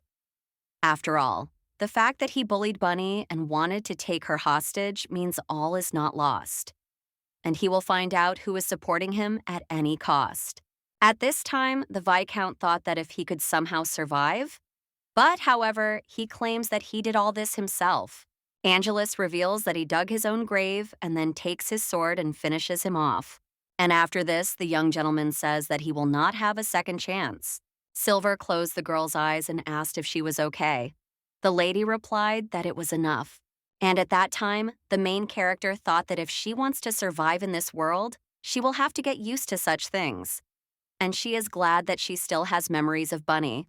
The young lady looked at the body and thought that perhaps she had seen something like this in the slums more than once. Lady wonders if they kill them all, and once they find out who's behind it, she asks about it. Hearing this, Silver asks why she thinks they killed them all. The young gentleman explains that they left two behind. See the guard girl, ask what's wrong with them. And at that moment, Angelus realizes they had pills in their mouths. Seeing this, the young gentleman says he made the same mistake. Angelus reflects on the fact that he should have left the Viscount, and he realizes that his anger has taken his head off, and it's as if his blood has boiled in his veins. The young master thought that the reason he reacted so emotionally was because of the girl he was supposed to protect. Angelus turns to the girl and explains that he cannot undo what has already happened, but assures her that they will do anything to find out who is behind it. The main character looked at him and thought he was an idiot. Then she smiled and thanked him. At this time, the young lady thought that her eldest son, imbued with the heroic ideology of the Cradelles, did not even suspect Fluvia. However, the main character understands that simply stopping hating Bunny is also a huge achievement. Suddenly, Angelus kneels in front of the girl and says that he is serious. The young master says that the artifact will serve as proof and he'll give her a new one soon. She can break it at any moment, even in the slightest danger, and he'll come immediately. Angelus claims he'll give them to her until she can live a peaceful life in this castle. And he explains everything. That's what they're for. Silver looks at the girl and asks if she understands. His brother reminds him that he said he would never forgive anyone who touched Ophelia's things. Hearing this, Bunny thought that he was not accusing her of stealing and that this was the first time she had received jewelry as a gift. However, the main character does not understand what will happen when the real culprit is caught. The girl ponders, what if you say that the culprit is Fluvia, whom Angelus trusts so much? And she ponders, what if you say that he is no different from the criminal who ruined Bunny's life? The main character thought about what she wanted to see. What expression would they have when they heard it? Late that evening, Bunny picked up the earring and thought about how she hadn't spoken to Damien since his birthday. And she remembered that he was definitely sick. The girl wonders if he's found a cure, and she'd like to ask if he's being treated. And a long time has passed since then. Silence reigning. The main character realizes that the predictions are based on 8 hieroglyphs. Damien, and in his case, 4 of the 8 symbols are earthen. In other words, he has a lot to bury. This includes pain, suffering, and even resentment. Because the black-haired guy has gone through many hardships and has a high chance of becoming a great authority in the future. The problem is the guys are constantly kicking him, but he still has a lot of work to do. Until Damien's destiny is revealed and he dawns, he will have to overcome many hardships and difficulties. The guys turn to Damien, telling him he's being insolent and asking if he knows how many people are freezing to death here. The other guy insists it's all his fault. But suddenly they heard a woman's voice asking where her baby was, and then they quickly left. The woman runs up to the boy and tells him how glad she is to have finally found him. The boy looks at her and thinks about her arrival. The man informs her that since she found him, they should now go inside because the wind outside is cold. At this point, Damien thought that the reason he, the instigator of the war, and his mentally ill mother were still alive was because they too were protected by this man who came from time to time. This man also had the same black hair and eyes as he and his mother. The boy looked at the man and at first thought that it would be nice if this man became his father, but he understood it all from his look. Damien realizes that he hates him as much as everyone else. The boy realizes that his real father also abandoned them and he does not need a replacement. The guy thought that he didn't want anyone to find his artifact, and he remembered that he hadn't contacted her for a long time. The boy looked at the sky and wondered how Bunny was doing. At this time, the main character looks at the earring and thinks that she has hope that this year will go well. Damien's prediction Ilgi and Vilgi collide, and when they collide, the unknowns become even stronger. This is a sign of the loss of parents at a young age. And perhaps this year his mother will have an accident. And if a mistake is made, it could also affect Damien, because a child cannot help but be greatly influenced by his environment. The protagonist understands that in her world this wouldn't have meant much, but this place is different. And she doesn't understand how a tiger could appear in a landfill. After all, even her grandmother would say it's unreasonable. The girl looks at the artifact again and thinks that everything will be fine. And then she reflects that it would have been better if she hadn't gotten involved in this because she got too carried away. Bunny reflects on the fact that she just wants to make sure this guy is okay. After all, she needs to advise him to stay somewhere safe because something dangerous could happen. The protagonist realizes she can't leave this place yet because of the Duke. She needs him to let down his guard so she can move freely soon. Bunny understands that she needs to survive this year safely, and the boy needs to live too. The next day, Angela states that from now on, he will take charge of her education. Hearing this, the main character thought about how she'd have to see his face every day now. And she says she doesn't have to, and nothing terrible will happen. The girl looks at the young gentleman and assures him that he does not want to take up his precious time. Hearing this, the guy explains that he's already allocated time in his schedule. At this point, the lady wonders, what if she doesn't want to? The young gentleman asks the girl how far she's come. And at that moment, the lady wonders if he really does plan to teach. And she wonders if he feels responsible for what happened to the Viscount. And at that moment, the main character thought, let's just let it be. The guy asks how many letters she knows from the main book. He says they can talk about the international situation as well as who's responsible for the war. Hearing this, the protagonist doesn't understand why he's teaching her this. And she reflects on the fact that he must know that an innocent child has become a scapegoat. Angela says that nothing in this world is accidental. Everything has two sides, like a coin, and he insists that the girl must see the essence of things. Bunny thought he was talking about his own nature, too. And at this point, she couldn't understand why Damien was the culprit of the war, and why it was impossible to tell the truth. The girl said she'd heard about a day of trust. The young gentleman says everyone has heard of it, as the story was widely spread, and he says there really is a cause for the war. However, it's not the child born that day, but his mother. The young lady asks how an ordinary person could start a war. After all, it was precisely because of magicians and witches that it continued. Hearing this, the guy smiled and said that he was ordinary. Angelus explains that the royal family of mages are not ordinary people at all. Kazan is the kingdom of the evil clan where everyone has black hair and black eyes. Wana is the princess of the fallen country and the culprit of the war. Hearing this, the protagonist remembered that, if you think about it that way, the leader of the Dark Brigade claimed to have stolen that artifact from the palace. But he didn't say which one. The girl ponders the possibility that this could have belonged to an aristocrat who visited the palace. And that's when she realized they were the princess's earrings. And Damien was her son. And the woman we Valka call crazy was, in fact, the princess. The young master reports that the Kazan kingdom joined the mages even before the Great War. Angelus says that Princess Juana received the king's order to divide the continent and approach the crown prince of the kingdom of Abyss. Bunny thought that the crown prince was Emperor Ryan I, who united the North. The girl understands that Damien is a prince because it is so obvious.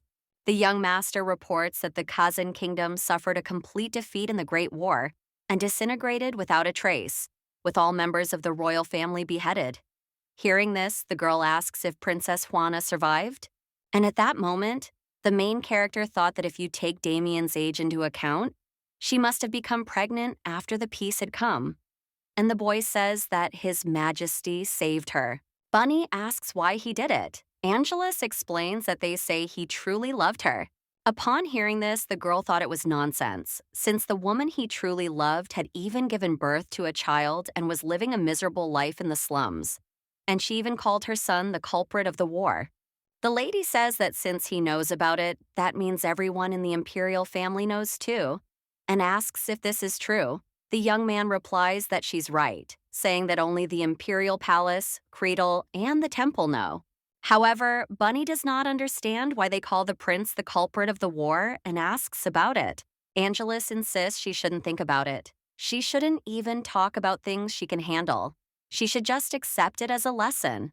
The boy explains that she must understand this if she doesn't want to face a sad future. At that moment, the girl thought that this meant the imperial palace would take action before this story reached the public.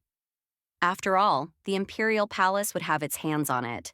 The lady understands that this doesn't mean they'll care for Damien as the crown prince, and there's a good chance they'll just quietly get rid of him.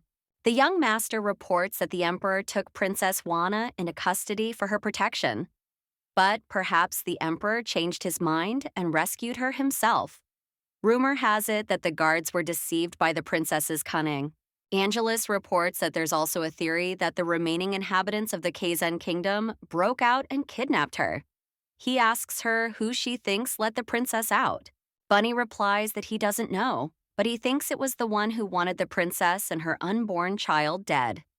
Uslishifedit hearing this, the prince asks why. The girl explains that the day the child was born marked the day of a prophecy.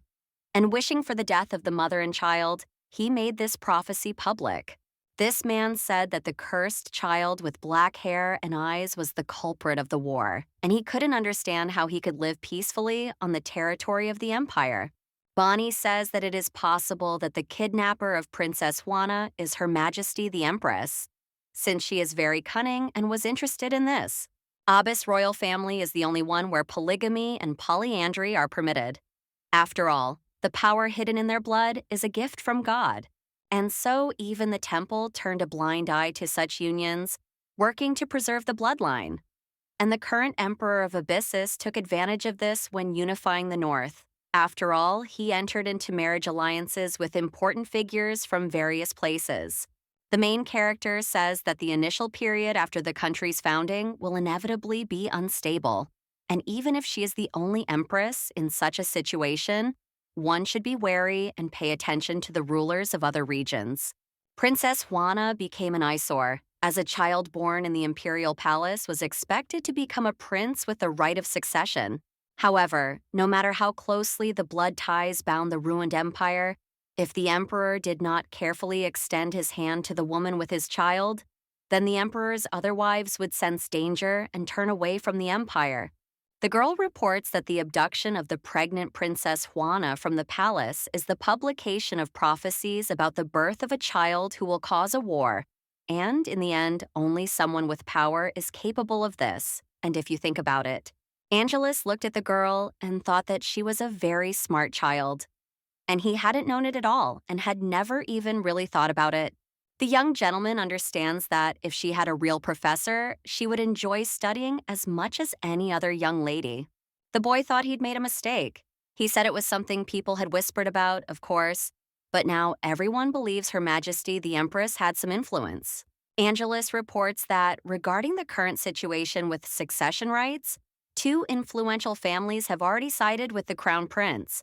The Kretel family remains neutral, as it symbolizes moderation. Hearing this, the protagonist thought that if this were true, the empress might be involved. Previously, children were used to control the wives of emperors or other princes, so they had no reason to worry about a child who would likely die after being declared the cause of war. However, Bunny doesn't understand that now that the crown prince's position has been strengthened, it's possible to ignore the threat to the succession to the throne. The girl ponders how frustrating it must be for the man who sent away the culprit of the war to never receive news of his death. And she understands that the Empress will take care of everything personally. The main character is considering escaping the Empire. She needs the help of someone of equal power, and if she rushes into relying on the side of power, she could find herself in a more dire situation and become a plaything in the hands of others, which they will gladly exploit. Bunny understands that if he doesn't become emperor, he'll be a beggar.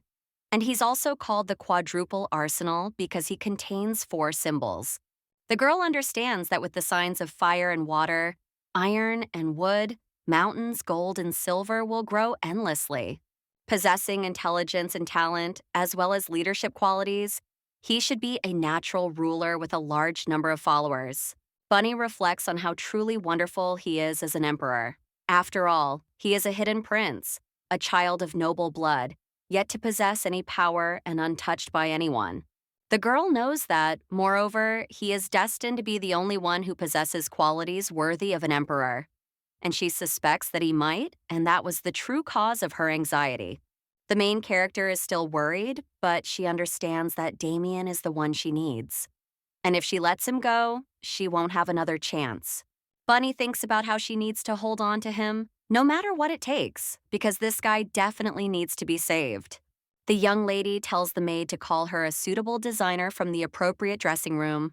The lady explains about the walk-in closet, which doesn't require a reservation, and about a designer you can speak to in person. In short, she says it's an unpopular place where the owners have nothing better to do. The maid says she understands. Bunny says she doesn't need to give his last name because she wants to get this over with quickly. And as she does, she reflects on how she never imagined the money Angelus gave her as compensation would be spent this way. The maid asks the lady if she'd like to try it on herself. The girl insists the quality of the fabric isn't important. She wants to cover the dress with tiny diamonds so the fabric won't be visible. The protagonist understands that she should avoid famous gemstones that could identify the artisan. Hey, if big-name accessories are sold without permission, they could be used to track the location. But a small, modest dress with unknown stones would be just right. At that moment, the girl thought about the price of wealth. She told the maid to tell the designer that if she looked closely at the dress, it would sparkle like a scattering of stars in the night sky. Bunny looked at her maid and thought that she was a good judge of character after all. Even when she made strange requests of her, she didn't ask why, which meant she trusted her beyond all doubt. The girl announces that she's about to get into trouble.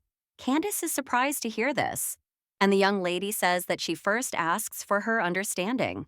When Ruby entered the young mistress's room, the lady said she had heard rumors that a wandering wizard had declared war on the Grand Duchy. She asked if Ruby knew anything about it. The red-haired maid says that wizards typically use their abilities to join royal or other noble families and merchant guilds. Wandering wizards, on the other hand, travel without any specific destination.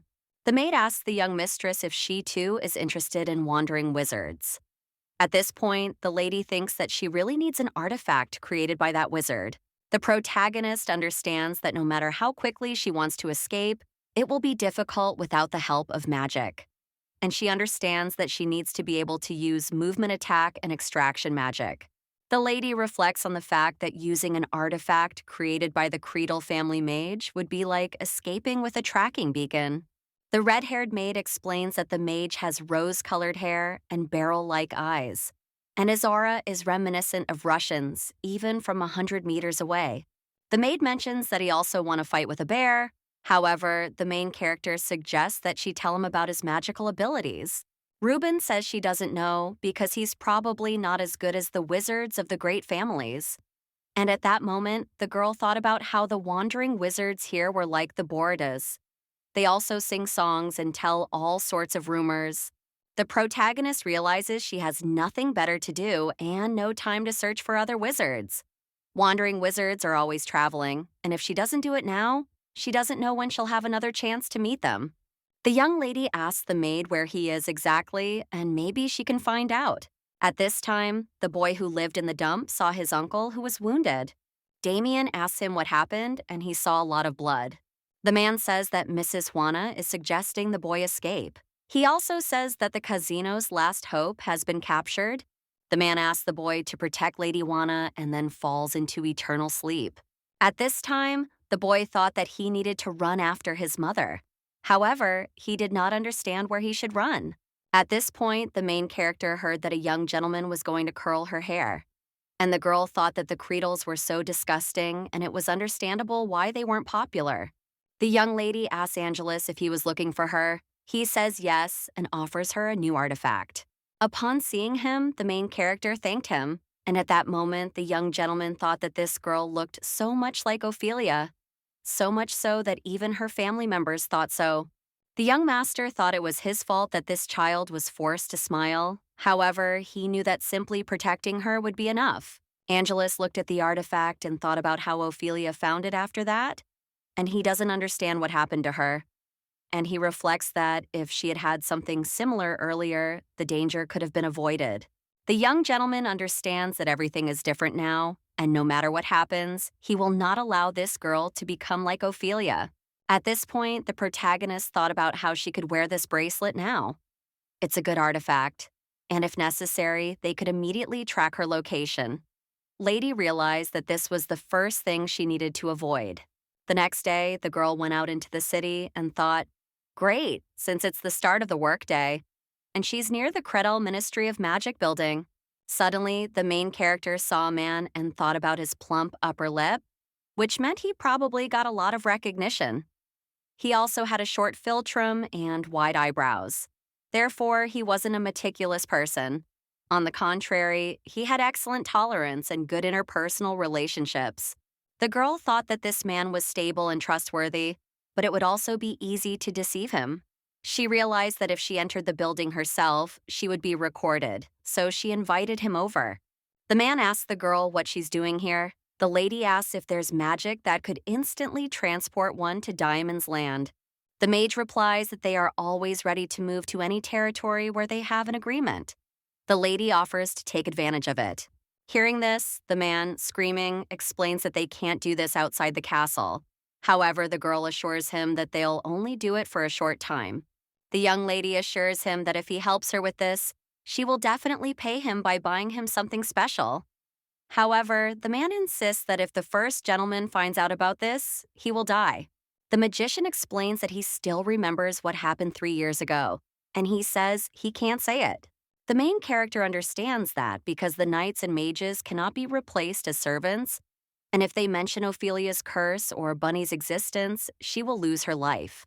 The girl realizes that 3 years ago, it was when Ophelia was cursed. All she heard was that Ophelia fell for the magician's trick, and she wonders if Angelus was involved.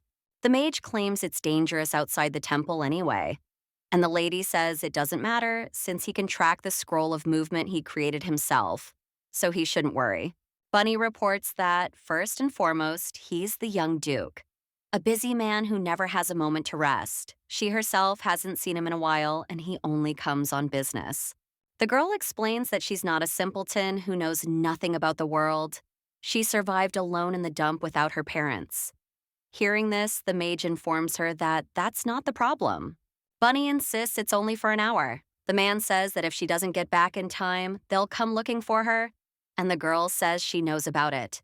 The magician asks the lady why she's looking at him like that, and at that moment, the main character thought that he really was easy to fool. The main character reflects on the fact that he's staying at that inn and will be easy to find. After all, rumors have even reached Credel Castle. Suddenly, the girl heard herself being asked if she was looking for a wizard. The man with pink hair informs her that she has come to the right place, because he is the wandering mage Muto, who wanders the world for justice and peace.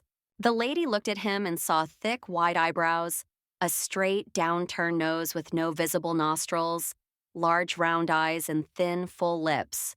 The magician asked the lady if she would like to hear a song or stories of his victories over villains.